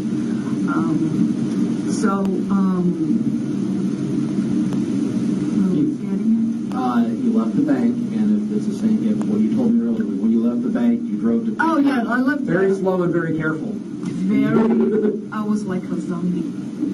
My father was talking to me to try to encourage me. So because I didn't even know why I was driving. My life is over. What's the purpose of me doing this? But one thing kept going through my head. I want to say goodbye to my family. I want to see my family. Because that idea of committing suicide hadn't left my head yet. I thought, if I get to Brazil, say goodbye to my family, I still can kill myself. And I tried to kill myself there that day that I got And how did you try to do that? I went to a very expensive hotel in Copacabana. I went to the highest, I think it was 19th floor, to the highest apartment that I could get, and I had a credit card. And I said, give me the most, and that was all the limit I still had left in my credit card. So I went down and I said goodbye to my father. He picked me up at the airport. I talked to him. I told him, listen, I did this horrible thing, and I don't want to be in your house because I don't want to involve you in something like that. Because we thought that if the police found me in his house, he would be arrested. That's not true, but at the time we didn't know how things work. So I said, I'm not going to get you involved in this. I just want to say goodbye. We cried and he said goodbye. And he said, what are you going to do? I said, I'm not going to tell you. Where you go? I'm not going to tell you. But from the way I spoke to him, he knew I was planning on doing. And I said, don't try to stop me. I had to do this. So we cried and we said goodbye. And I went into this very expensive hotel room. And what I was going to do is that I was going to sleep a little bit and wait until night because I didn't want to make a very bad scene. And I figured that at night I wouldn't have the risk of falling on top of someone and killing an innocent person. So I waited, and once I got to the room, I called my father. Said, Dad, I'm fine. I'm in a hotel room in Copacabana. I said, I love you, something like that. Fine. Then I went to sleep because it was still afternoon. Half an hour later, the phone rings in the room, and it's my father. I said, I'm not going to get into trouble by having you in my house. You can come with me.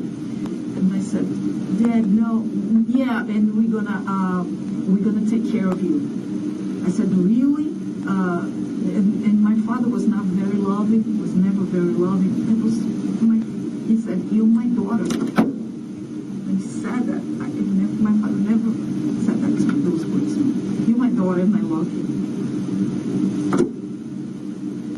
You went with that.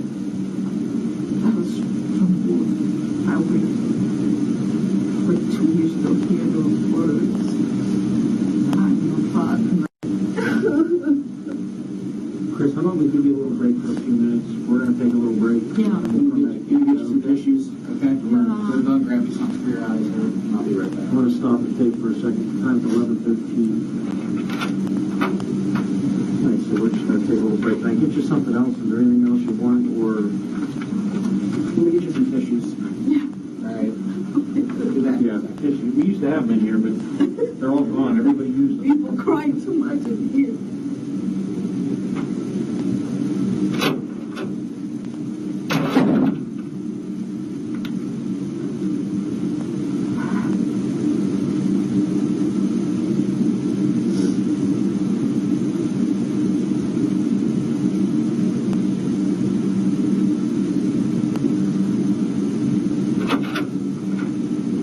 Chris. I know how hard that was. I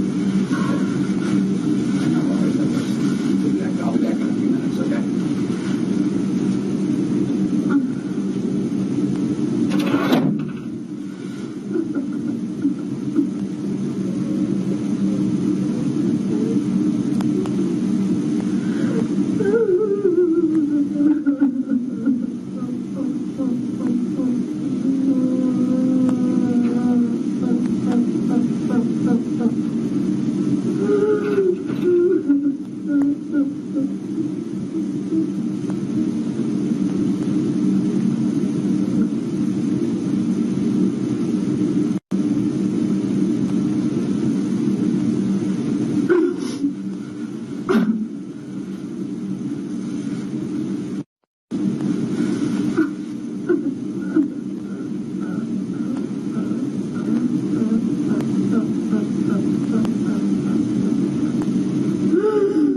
started the tape back up at time 11:21. We took a short break.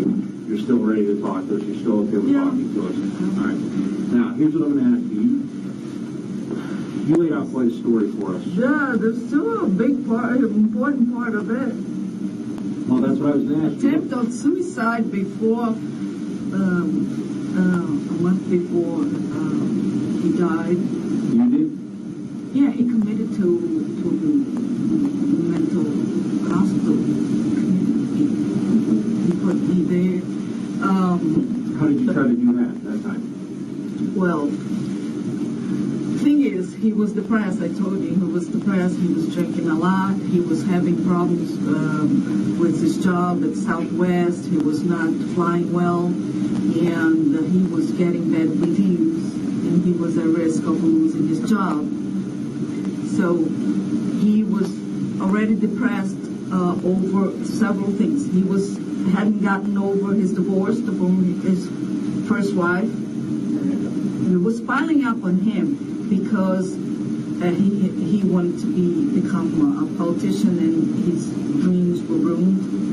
Then the not having custody of his children, he was very frustrated because they were fat and they wanted to be skinny, and they were not, because he wanted his son to be a sports boy, and he was a computer type of person who wanted to play games, and he didn't work out. He was fat, and his daughter was also fat. There was a problem with him. He wanted the perfect wife, the perfect house, the perfect kids. He was obsessed with that. Things were getting out of hand. Left his first marriage didn't work out. His second marriage with Carla Del Castillo, the Peruvian woman, didn't work out, and he was obsessed with her because he talked about her all the time with me. It was crazy, and I looked like her. That's why he married me and made me even dye my hair black, because he wanted me to look like her. And then his son left, didn't want to be living with him anymore. And then there was the pregnancy thing, and he was not doing well at Southwest. All those things started piling up in his head. He became depressed. Oh, and there was the thing that he thought he had prostate cancer, and he tried to get money from the military, the Air Force, and they denied his retirement and denied the settlement. So you can also check those records. Something we didn't touch on, I think probably just because you got emotional at the time. After you shot him, you were pregnant. What happened with that child? I lost the baby in You lost Brazil. that baby? I couldn't eat. I didn't eat. I didn't sleep in Brazil. I was very sick. Was that while you were in Sao Paulo at your father's? Sao Paulo? No, my father, I landed in Sao Paulo. From Sao Paulo, I went to Rio. Okay. I stayed with my father for like, I guess, 4 days. Okay. And then from Rio, I went to Brazil, and I didn't leave anymore. When you lost the baby in Brazil, did you go to a hospital there or a doctor? No, because I was afraid to give my name and be arrested. I was paranoid for that. Okay, so we're going to talk about some of that too, because I'm really, really interested in what happened after. Right? I'd like to know how all that worked. Another question. At some point, did you try to buy? Now you told us about the revolver. At some other point, did you try to buy another gun too? Yeah, I tried to buy another gun. Tell me why, or what it was, or where you tried to buy it, or tell me everything. I thought that gun was not. I don't remember exactly the reason why I want to buy a second gun. Let me try to think.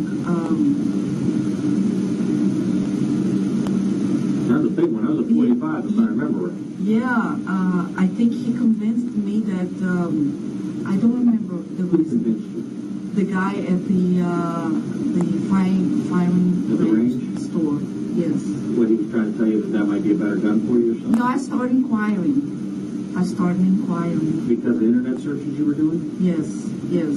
Okay, so you actually tried to buy it, just that the purchase didn't go through on your credit card, right? You remember? No, I figured, I think I figured that first gun, it was good. It was a good gun. I didn't need that other gun. It was good. Okay, so, all right. I thought something happened, your credit card didn't go through or something. Maybe I'm mistaken.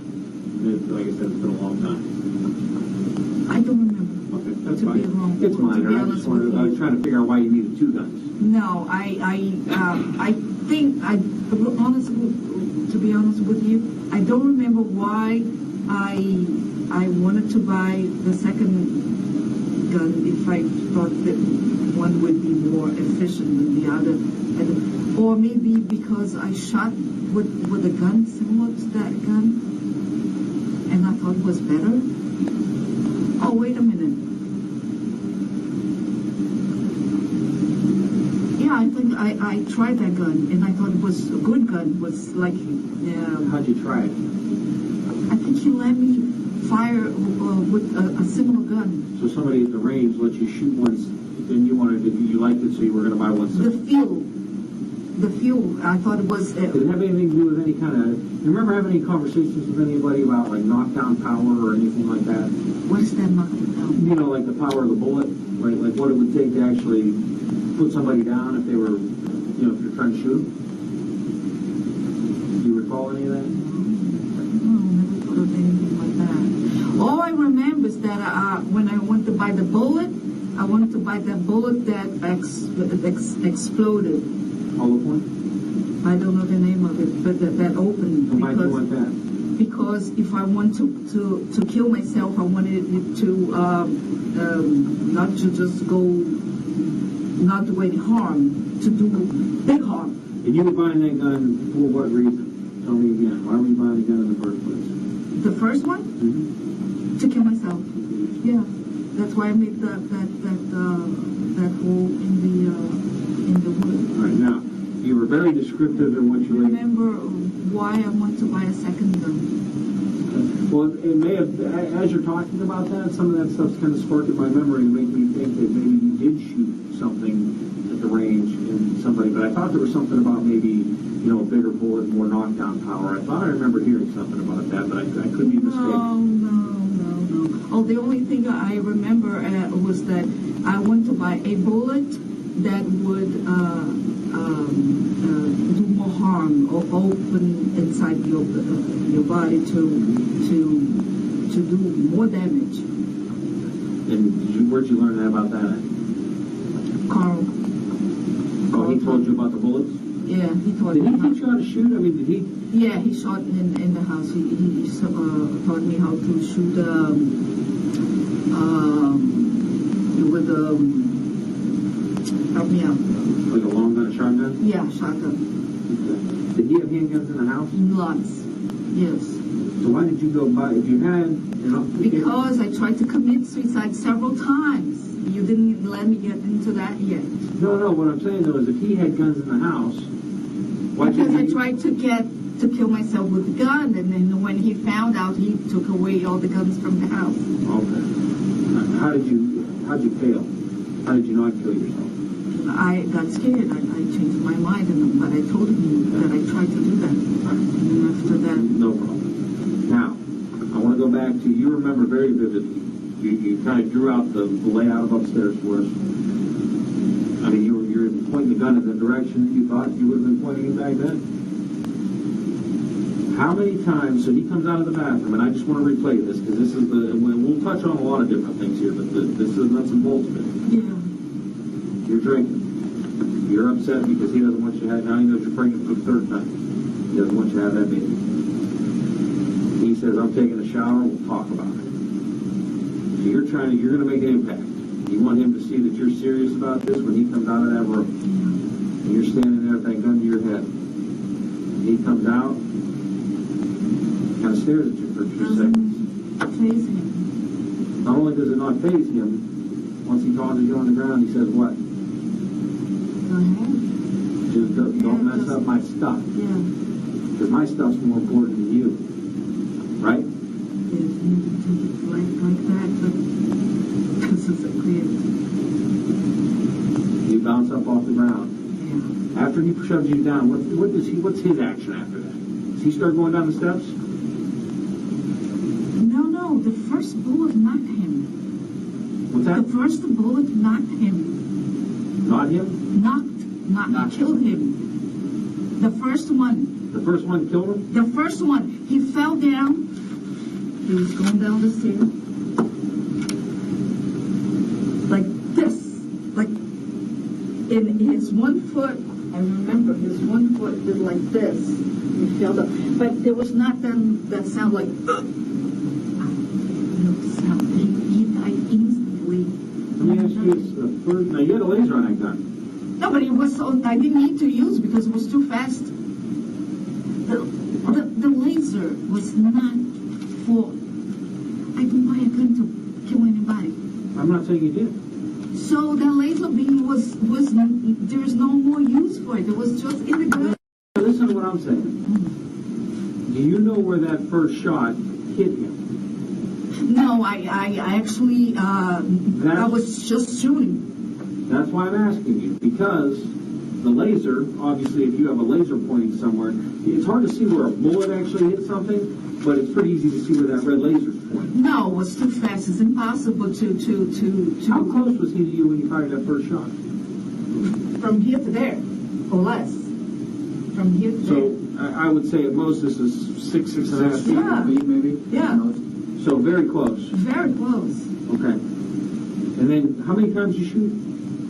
In my head, I had shot him 3 times, but the articles say I shot 5 times, hit him 3 bullets, and 2 were hit the room. And we'll get into that. But in my head, I had shot him 3 times, and I saved up 2 bullets for myself. Okay, we'll get into that. Because that touches on that. We're going to do a little math problem here. I know you're intelligent, so we're going to work on that math here. I don't know if it's true that there were 5 shots. I read that on the internet.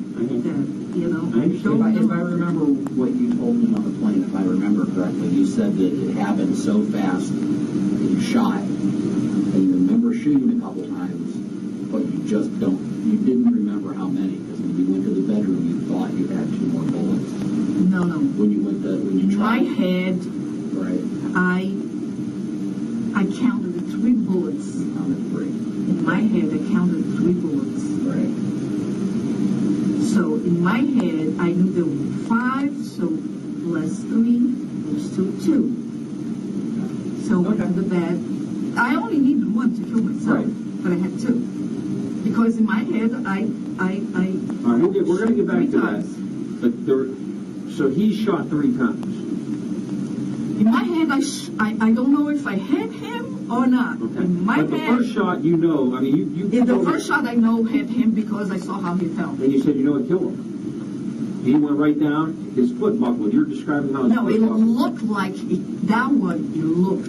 I didn't know. It looked like. I didn't know for sure. It looked like the first one was the bullet that killed him. From the way he didn't make a sound. So that's what I think happened. Now, regardless of the number of shots you actually fired or what you think you read or what have you, where did you fire? Did you fire all the shots from upstairs, or did you go down to where he was at the bottom of the steps Don't remember. and shoot more? Don't remember that part. It happened too fast. Because one thing I'm going to tell you, I'm going to let out what you probably read on. Do you remember reading anything on the news about the coroner's report? I read a few things. Do you remember anything about a contact gunshot wound? No, I don't You know. understand what a contact gunshot wound is with all the research you've done about suicide and other Contact contact must be contacts when yeah. in close proximity, very close. Yeah. He had one of It's those. possible that I hit him was, I don't remember. I'm saying that it's possible. I don't remember. I cannot say something to you that I don't remember. And I wouldn't ask you to. Right. But it's possible. I remember very clearly the first one. That I remember, the first one. And then I know that I shot him 2 more times. But I don't remember if it was on top or if I went down to shoot him. I don't remember. But it's possible that I did. Possible that you did? Yes, it's possible. So it's not out of the realm of possibility? No, it's not. Because what could have happened there, I mean, you're mad, right? I mean, basically, he just told you that his paintings are more important than you. Yeah. So you're pissed. Yes. And I think most people would be today, Yes. right? Yes. So, we hit him, he goes down, you go down the bottom steps. Is he still moving? Is he still breathing? No, he was already not moving because Okay. he didn't make that sound of, nothing. So it was too fast. It's like I'm saying, I don't remember if I went down and shot 2 more times or if I shot from the top of the city. That part I don't remember. But I know I shot 3 times. That's what I remember. I may have shot 5, but I only remember 3. So it's possible. Anyway. And it's very possible that I shot 5 times because I told you that I went back to the You went to room the bedroom. to shoot at myself, and nothing happened. Mm-hmm. So I was baffled. I was confused because in my head I had shot 3 times. Not 5. Not 5. But it would make sense that you shot 5 because It you makes pulled the trigger sense. twice, nothing happened. Right. I got very confused. So I don't have that much experience with guns, and I thought the bullets are bad. Maybe they failed. There was a problem. There was a manufacturing problem with the bullets. So I got to go back to the basement and change the bullets, put new bullets in to go back and kill myself. But in the meantime, I think it's when I'm going down, I don't remember if it was going down or off the stairs, and I had pain. Oh, it was when I was going up because it was already cold, and then I came to my sense. I think that time of going down to the basement and having time to put in 5 new bullets, I came to my senses. And when I went up again, and I saw him there, and I realized what I had done. And I took up his pulse and checked his breathing. What did you do next? When I saw that he was not breathing at all, I went running back into the bedroom to shoot myself a 3rd time. That was when it was not the reason why I didn't shoot myself the 3rd time was not because it was hard. It was because I thought of my family. I got you. Makes sense. Yeah. I get you. I wanted to tell them. Now, he was covered up. Why'd you cover him up? See, yes, because when I went back. No, I didn't go back to the house. I went straight from the main to the airport. I didn't go back into the house because I want to have time to write. So I put a cover over him and a letter. In case somebody came to the window, they would not see his body. So I would have time to take an airplane. To get out of the country. To get out of the country. Can I ask a question? Sure. I want to jump in something about the airport that kind of is something I'm curious about because it confused me. Why didn't you just? I know there isn't like a direct flight from Pittsburgh to Brazil, but why didn't? There is? No, there isn't. But I was just curious. Why did you fly from Pittsburgh to LaGuardia and then like you changed airports? There wasn't a way just to. It's the one next to each other. Yeah, there wasn't a way to book a flight and like when I flew down there a couple of days ago when I went to get you, they didn't let us fly down on that really nice plane. No, we had to fly an American. We had to go to Miami and change planes, but we were able to do it right from here. No, listen. There were no flights at that time from Pittsburgh to JFK. Okay, so that was the only way to get there, you had to go to LaGuardia. And they're really 5 minutes they're away. close. Yeah, I'm familiar. You used to live there. Yeah, and I got there, I don't know, probably before 2 p.m., around 2 p.m.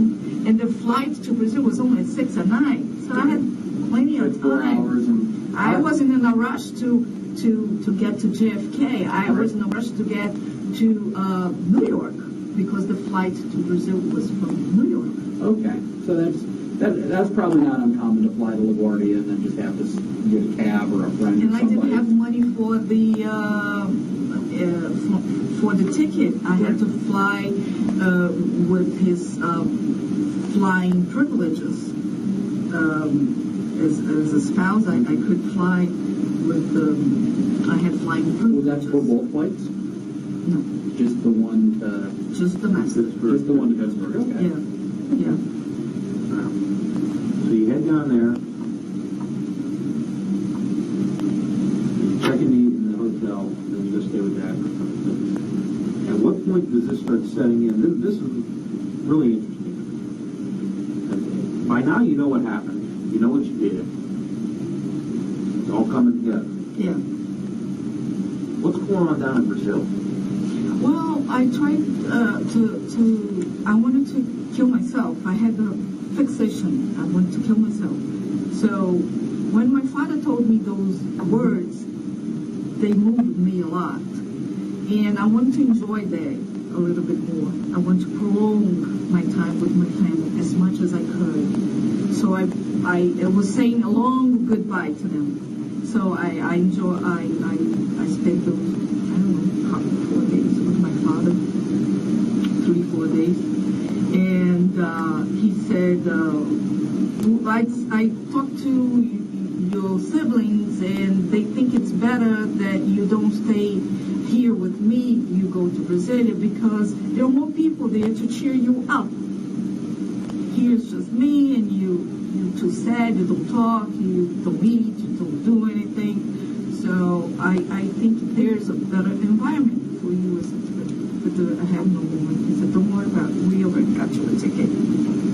So I went to Brazil, and I had an apartment there, and that my sister lived in, and I just stayed with my sister. She had kids and more people, and Did everybody down there know who you were and what was going on up here? Did they know about what happened? my whole family. Yeah, and they took care of me. What about the people of Brazil? I mean, did you just blend in down there and nobody really knew what was going on or who you were? No, that didn't hit the news in there for, I think, a year or two. Yeah. So, so they just cheered me up. They tried to cheer me up, because nothing with and then I tried the same thing that I did in the hotel in Rio. I did in Brasilia 4 times. I went to another hotel. I went to the 13th floor, and I tried the same thing, but for some reason things would not work out. What was it? You were trying to jump? Yeah. So I spent all the money that I had going to those hotels to try to kill myself. So I figured out that it would be very hard to kill myself that way. I just didn't have the courage to do that. I would find excuses. I would wait too long, and things just didn't work out. And I was running out of money. So I don't have any more money to keep going to hotels. And I had a little piece of land that I had from many years before, from 20 years before I went back to Brazil. But there was no construction there. So that $10,000 that I gave to my father gave me all back to me. And I was living off of that money. But I was spending it all. And I was spending it like water, because I thought, I don't need money. I'm going to kill myself. Why do I need money? I'm going to expensive hotels to try to kill myself. And then I bought, I was running out of money, but I think I still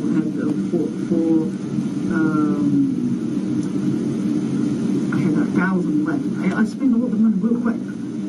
And I bought some wood and some bricks and to build a little shack. And I bought a little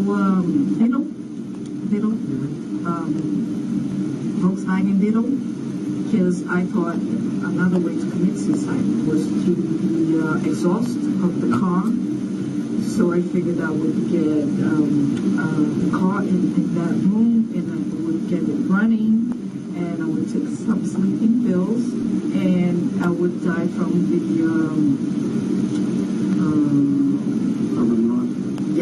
carbon monoxide.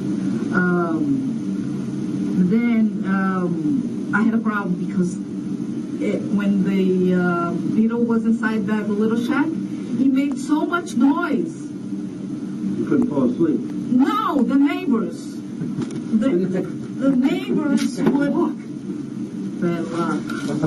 The neighbors would hear that noise and go there and try to find out what was going on. So I figured that I would have to wait until some festivity day, carnival, someday that would have a lot of music going on for me to do that. So as I kept postponing and postponing, I was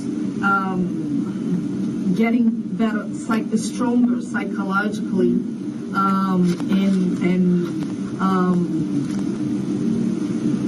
and I met my husband there. And You got married again down there? I did. Yeah, that's what we really get to. I did. When you're ready. I've been married for 11 years. Really? Yeah. So from the time you got down there, you basically got married right away? Yeah, to a guy that worked in the construction store that helped me build the shack. He was what do you call it? Non-educated man, a very You kind of said he was like a farmer. Farmer. Let me ask you a question. When did you get married? Do you remember what your wedding day was? Well, there is two types of wedding: the official and the non-official. Okay. I mean, we got into a relationship Right. in 2007, like around June. I got Okay. there. So 3 months after being down there? No, we started talking. 6 months later, we found out. We were like flirting. Did you know him before you went to Brazil this time? Is this somebody you knew from your past in Brazil? No, Or is no. you met him when you got The there? construction, it was the first time I saw Did him. he know what happened up here? No, I told him a story. That would why- probably be a deal breaker, I would imagine. Yeah, exactly. So I was afraid of telling him the story, so I told him that I was from Rio de Janeiro, that was there hiding from my husband, that was a police officer, that I didn't want to be married to him anymore, and he swore me to death. And I had to hide. Nobody could know where I was. That's why I was hiding that in the middle of nowhere, building a shack in the middle of nowhere, so my husband that wanted to kill me wouldn't find me. But after he built that little shack, I had some articles, newspaper articles, and some pictures of Carl in a box in that shack. And because he took care of that shack, he saw those papers, and he figured out that my story was not exactly the way I said. He confronted me, and I said, look, it's better that you don't ask too many questions. You know enough. Because maybe that's not entirely the truth, but if I tell you the truth, you're probably not going to want to talk to me anymore and start crying. He said, try me out. I think you're going to be surprised. Something like that. And then I figured that I knew that my story wasn't true. And I took a chance. So I told him the whole thing. I said, look, if you want to leave and never talk to me again, go right ahead. I will understand. He said, no, I like you more now that you told me the truth than before. And you're still with him now. That's who you wanted. Sean to call to get your property and stuff. Yeah. Today, right? That's Yeah. who you called to get your stuff. Get over here. Yeah, that's good to. Something I like to talk, and what we'll do is we'll take one more little break before we're done, just to make sure there's nothing. We've sat here with you for quite some time. This is probably the longest interview I've ever done. Yeah, but you're missing a very important part. We're not listening. We'll listen to you all night. Yeah. I'm not worried about it. But I like to ask two things. First of all, if you could, remember we talked about earlier if the Hoerig family is going to be able to hear this or see this. Yeah, there was a lot that I haven't said about Carl. I think it said enough. I think I said enough because if I say more about his character, I'm afraid that it's going to hurt them too much. We'll give you the chance to say whatever you want, just like we said from the start. This is your story, okay? You're the artist here. You paint the baby. It's not because it was only a fetus that has no value.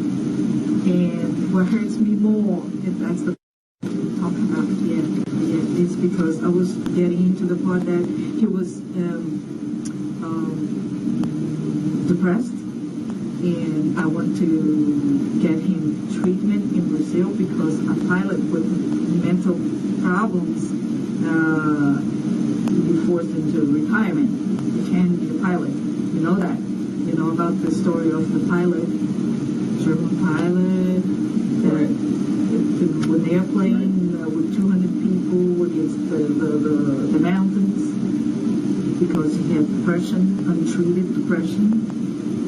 So he knew that he had any situation of going to a psychiatrist, he would have to stop flying. So my plan was I was being his therapist. I was talking to him, getting him to cheer up, and at the same time trying to get him medicine in Brazil. Sneak up medicine, go to Brazil. Not sneak up medicine because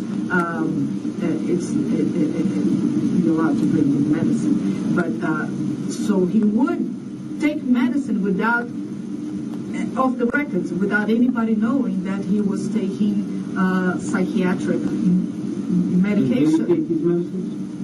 No, I wasn't able to get the medicine from Brazil. I only talked to my father about that. I spoke to my father about getting the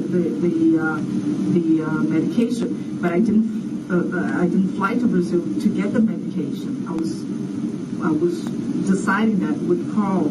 So at one point I had to tell his parents what was going on, that he was very depressed.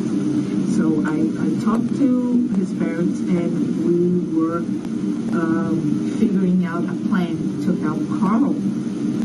But at one point, Steve, he didn't like that. He figured that I shouldn't be involving his parents in my marital problems. So things were, I was getting the support I needed because I was alone helping a sick man.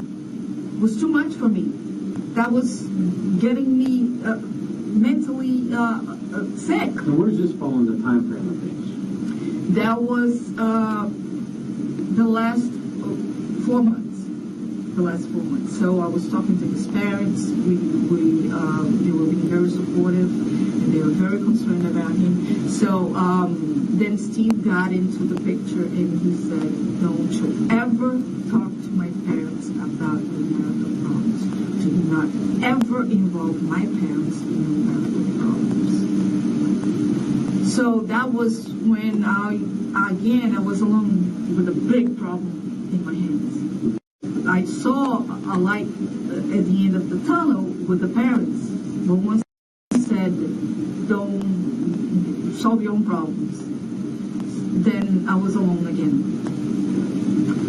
Then I became very ill because his parents were encouraging me to not take the abuse. Yes, you can wear sneakers. Yes, you can wear closed shoes. So his parents even started siding with you at some point. Yes. You can, that's your own fault because you take the abuse, because he doesn't let you wear jackets in the house. You can't put up with that. So they start encouraging me to stand up for myself. But once they got out the picture, I didn't feel strong enough to stand up for Carl, you know. So I said, now I'm in trouble again. He's starting to dominate me, and I was hurting again, and I became very depressed. And that's when I tried to kill myself with his gun. And then I didn't trigger, but I told him about the gun. Got all the guns out of the house. So then I tried to kill myself with sleeping pills. I took sleeping pills, and I took the car, and I fell into a pit. I fell with the car into a pit, and then they took me to a hospital. I was unconscious. They saved me, and they're gonna release me the next day. They're gonna release me, and they called in the nurse, and they said, "Mr. Hoerig, do you think your wife is ready to go to the house?" And then he hesitated a little, and I had told him about. That's the day when I told him about the gun. He didn't know about the gun yet. I told him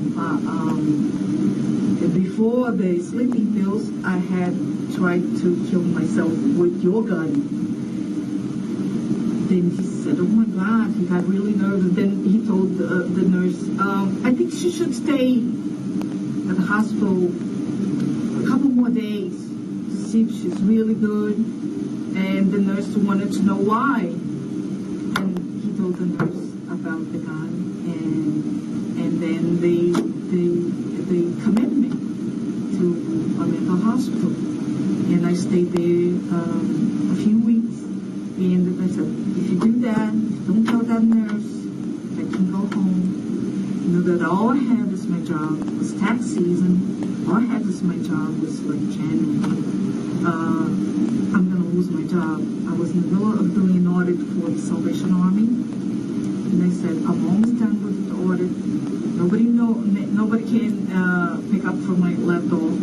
And I'm going to hurt that company, that firm, and I'm going to hurt myself professionally. You know that I love to work. All I do is work. I work 7 days a week, and I work 14 hours a day. You know that I love to work. If you take that away from me, you're taking everything away from me. Please don't do that. So he felt really sorry. He went to the hospital every day, said how much he was sorry, how much he loved me, but I was really angry at what he had done to me. And the psychiatrist, every day we had to meet with the psychiatrist. And I started telling to the psychiatrist that I wasn't crazy. He was the crazy person. He should be there, not me. And then they thought I was really crazy, because every crazy person says that the other person is crazy, that they are normal. Things got worse to me. Then they would leave me out of the hospital. Then I got smart. I said, this doctor is crazy. He was crazy. I said, I gotta be smarter than him. Then I changed everything around. I said, no, doctor, you're really right. I'm crazy. You're right. I'm crazy. My husband, he's wonderful, has done nothing wrong to me. I'm the bad one. Now I see everything clear.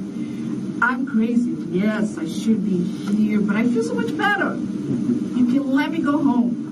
But that didn't work so fast. It didn't work so fast. And to see what was consistent in saying that I was the crazy one, but I was feeling better, and that worked. So then he released me. I went back to work, but that day I was like, And then I went back home,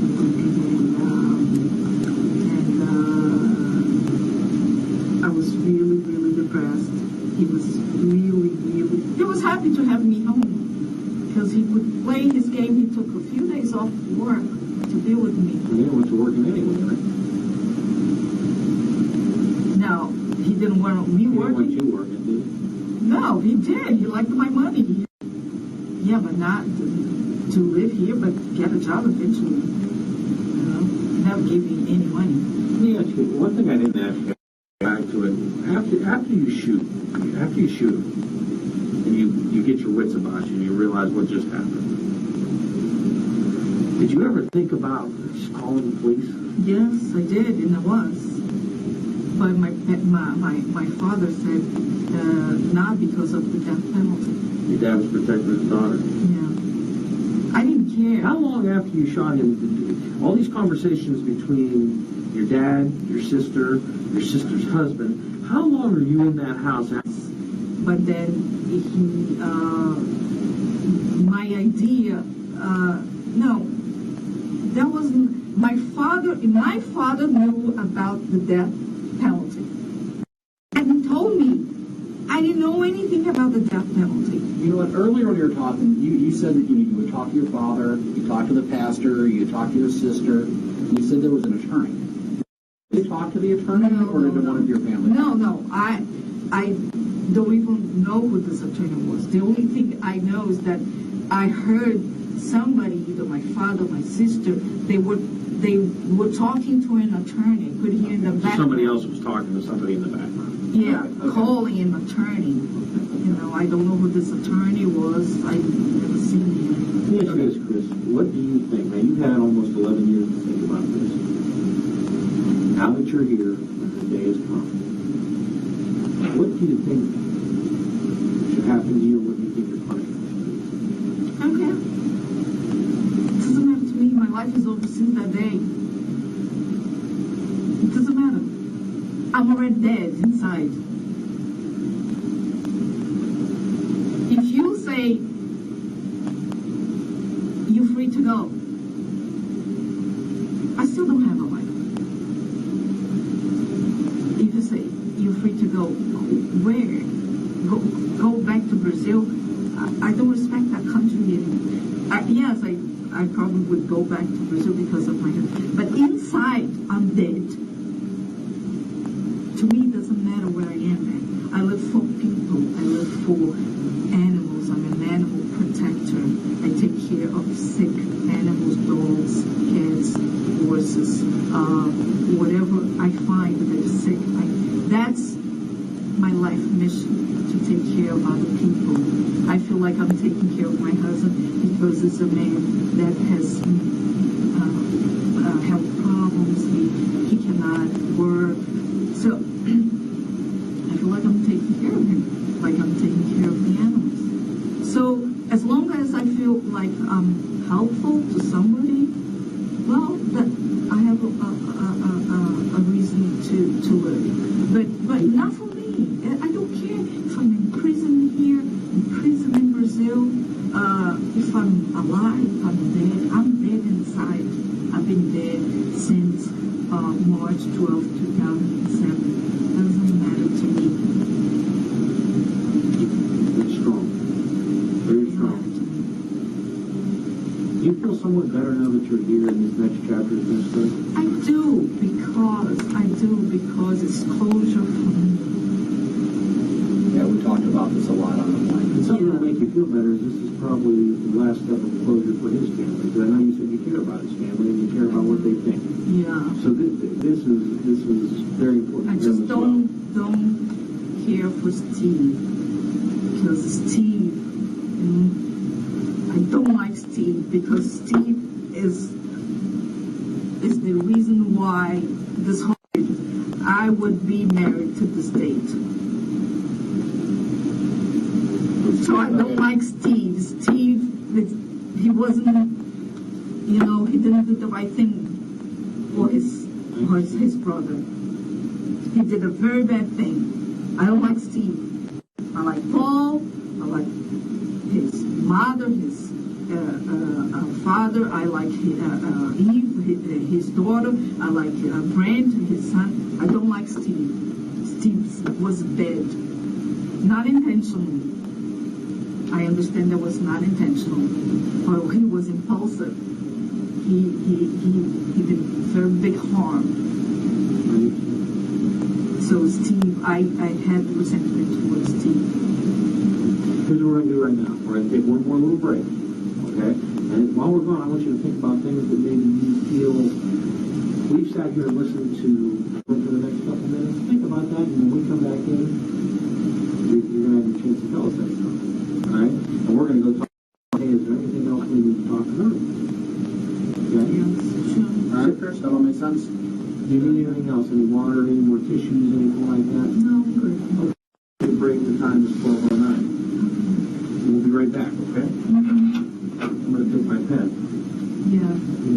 But I'm going to go home to myself. Yeah, I don't want you to do that. Don't do that here, I won't okay? do that. Don't worry about Remember, it. you said you wouldn't do that as long as you're helping people, and you've been very helpful to us. I don't want to go to hell.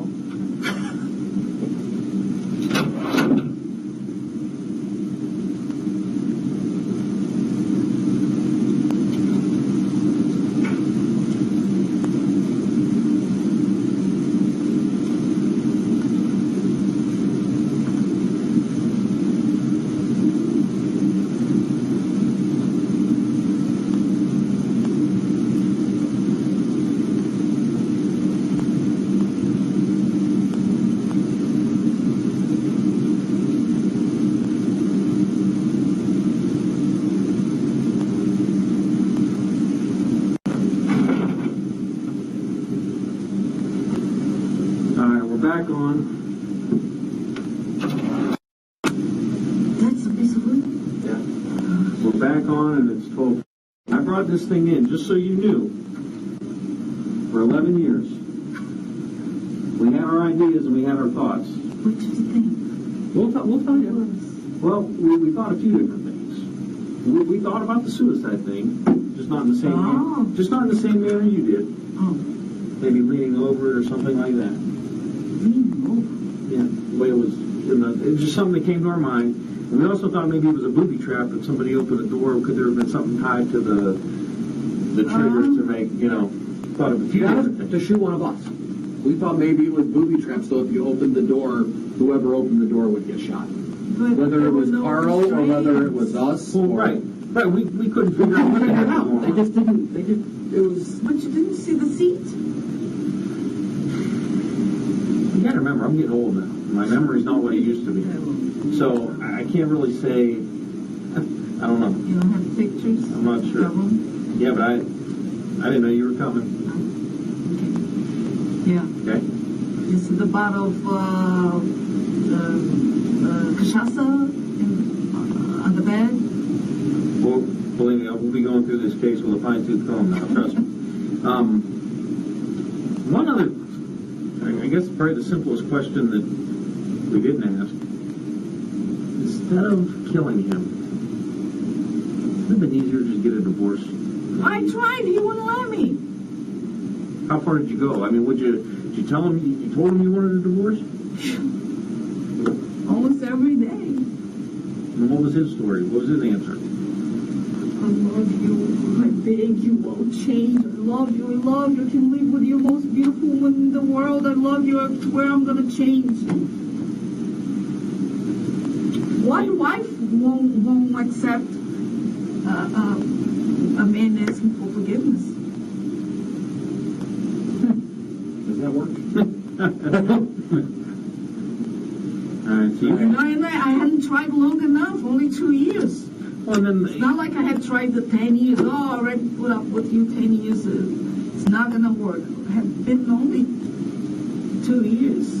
So, I had to try a little bit more. so you made this thing yourself. Yeah. What'd you use to make a little hole? You remember? I had many tools, many tools. Were you pretty handy? I built houses, I paint houses, I do more stuff. Very So, handy. did you just put the end of the gun on there and kind of trace it and then figure out a way to cut it out? Yeah. Not a bad job. Chris, is there anything else that you want to say, that you want to get off your chest, that you think we should know, that you want to talk to us about? Anything else, now's the chance. There's so many things, but Well, here's what I can tell you. Here's what you can expect from this point forward. Okay? At some point, obviously, you're going to go into our jail tonight, and at some point, maybe as early as tomorrow, you're going to see a judge. really, for what? For your murder charge. What they'll do is like you have a charge, but then they will bring you to court. It's a lot different than Brazil. They're going to take you to court in front of the judge. The charge will be read to you in court. You'll be told what your rights are, some more rights, the opportunity to get an attorney. So you'll have to go over to court to do that. They'll walk you over to court for that. Now, if by tomorrow morning, once you get an attorney, like we talked earlier, once you get an attorney, then I can't come talk to you.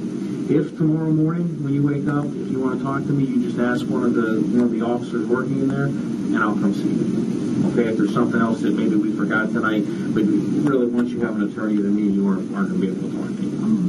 Okay? That's the rules. Then what will happen is it'll be your attorney talking to our attorneys. That's how that works. Okay? But I'm going to be honest with you. I'm glad this day came. I never thought in a million years this day would come.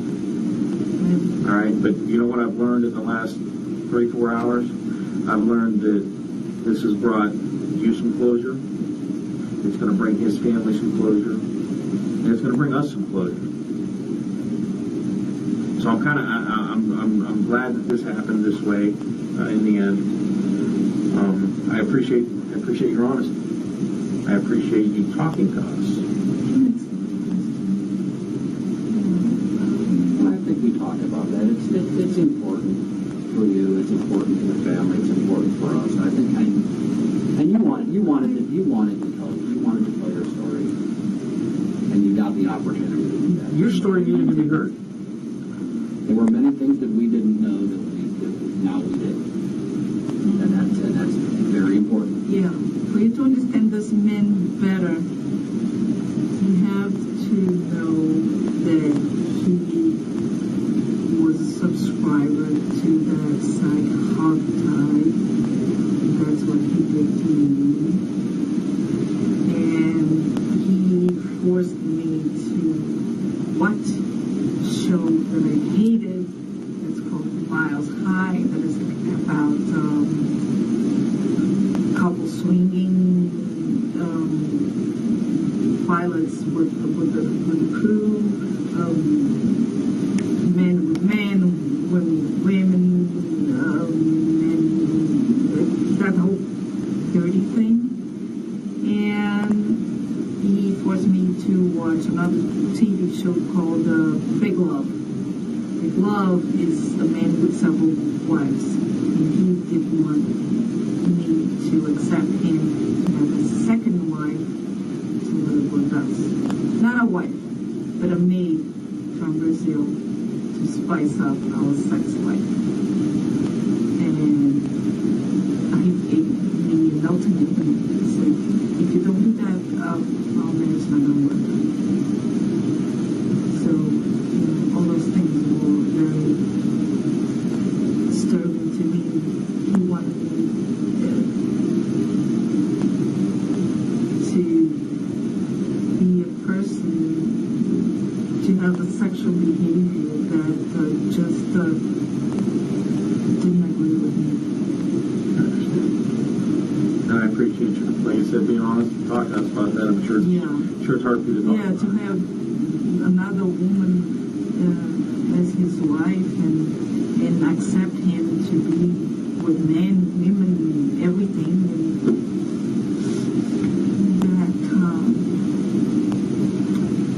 I couldn't do that. That wasn't possible. I understand. It wasn't possible. I understand. So what happened? I didn't leave him, but I didn't say yes to him. So that frustrated him and caused a lot of friction between us. So our marriage wasn't smooth because he wanted to turn me into a interrogation into a very passive woman that didn't talk, didn't have an opinion, had many different rules that I couldn't talk, didn't have an opinion, I couldn't watch, I could only watch the TV shows that we wanted. I couldn't go to sleep. No, I had to stay up with him until the time he wanted to turn off the TV, even though he knew that I had to work the next day. So, that was killing me. So the days that he wasn't home, I had to stay up until 3 o'clock in the morning. But I had to be up at 5 o'clock in the morning to go to work the next day. So that's when I started getting fat, and things got worse progressively because he wanted to control my thoughts, every thought of mine, every move of mine. The clothes that I wore, had to wear only what he picked for me, and I had to sleep naked, no socks, no pajamas, no underwear, no nothing, and walk around. That's degrading. To walk around naked in the house with high heels, that's insane. That's degrading. So that's the kind of stuff I went through, and there are a few things that I don't feel comfortable talking about. Okay, that's fine. But I really understand. I think that you've done a very good job of filling in a lot of blanks and making sure that we had. Yeah, he was a weird man. Sexually, he was weird, and also he was suffering depression, and he wasn't doing well in his job. I tried to help him as much as I could. We're going to stop things now. It's 12:24 a.m. It's now the 18th of January, Thursday. And again, you make a statement on your own free will, right? Yes, I did. We told you that you didn't have to talk to us, and you chose to talk to us. Yes. And we went over your constitutional rights under Miranda with you, which you understood, signed, and waived, right? Mm-hmm. Chris, I really appreciate it. All right, just sit tight. It's going to help you in any. It's going to help everybody. Here's what I'm going to tell you. I mean, from a police standpoint, I don't like seeing cases that aren't done. Just bothered by it. Yeah, I mean, little things like this. You talked about that, didn't you? Things that are unfinished bother you. They bother us too. Yeah. Finding the truth. Filling in the blanks. Now we understand. I told you this thing wasn't far away. I told you earlier. Somebody. I've thought about this piece of wood a lot. Didn't figure out the suicide. We had our ideas. That wasn't one of them. Not that way. Yeah. I tried to think about that second gun, and I was thinking maybe if the trigger was easier to pull.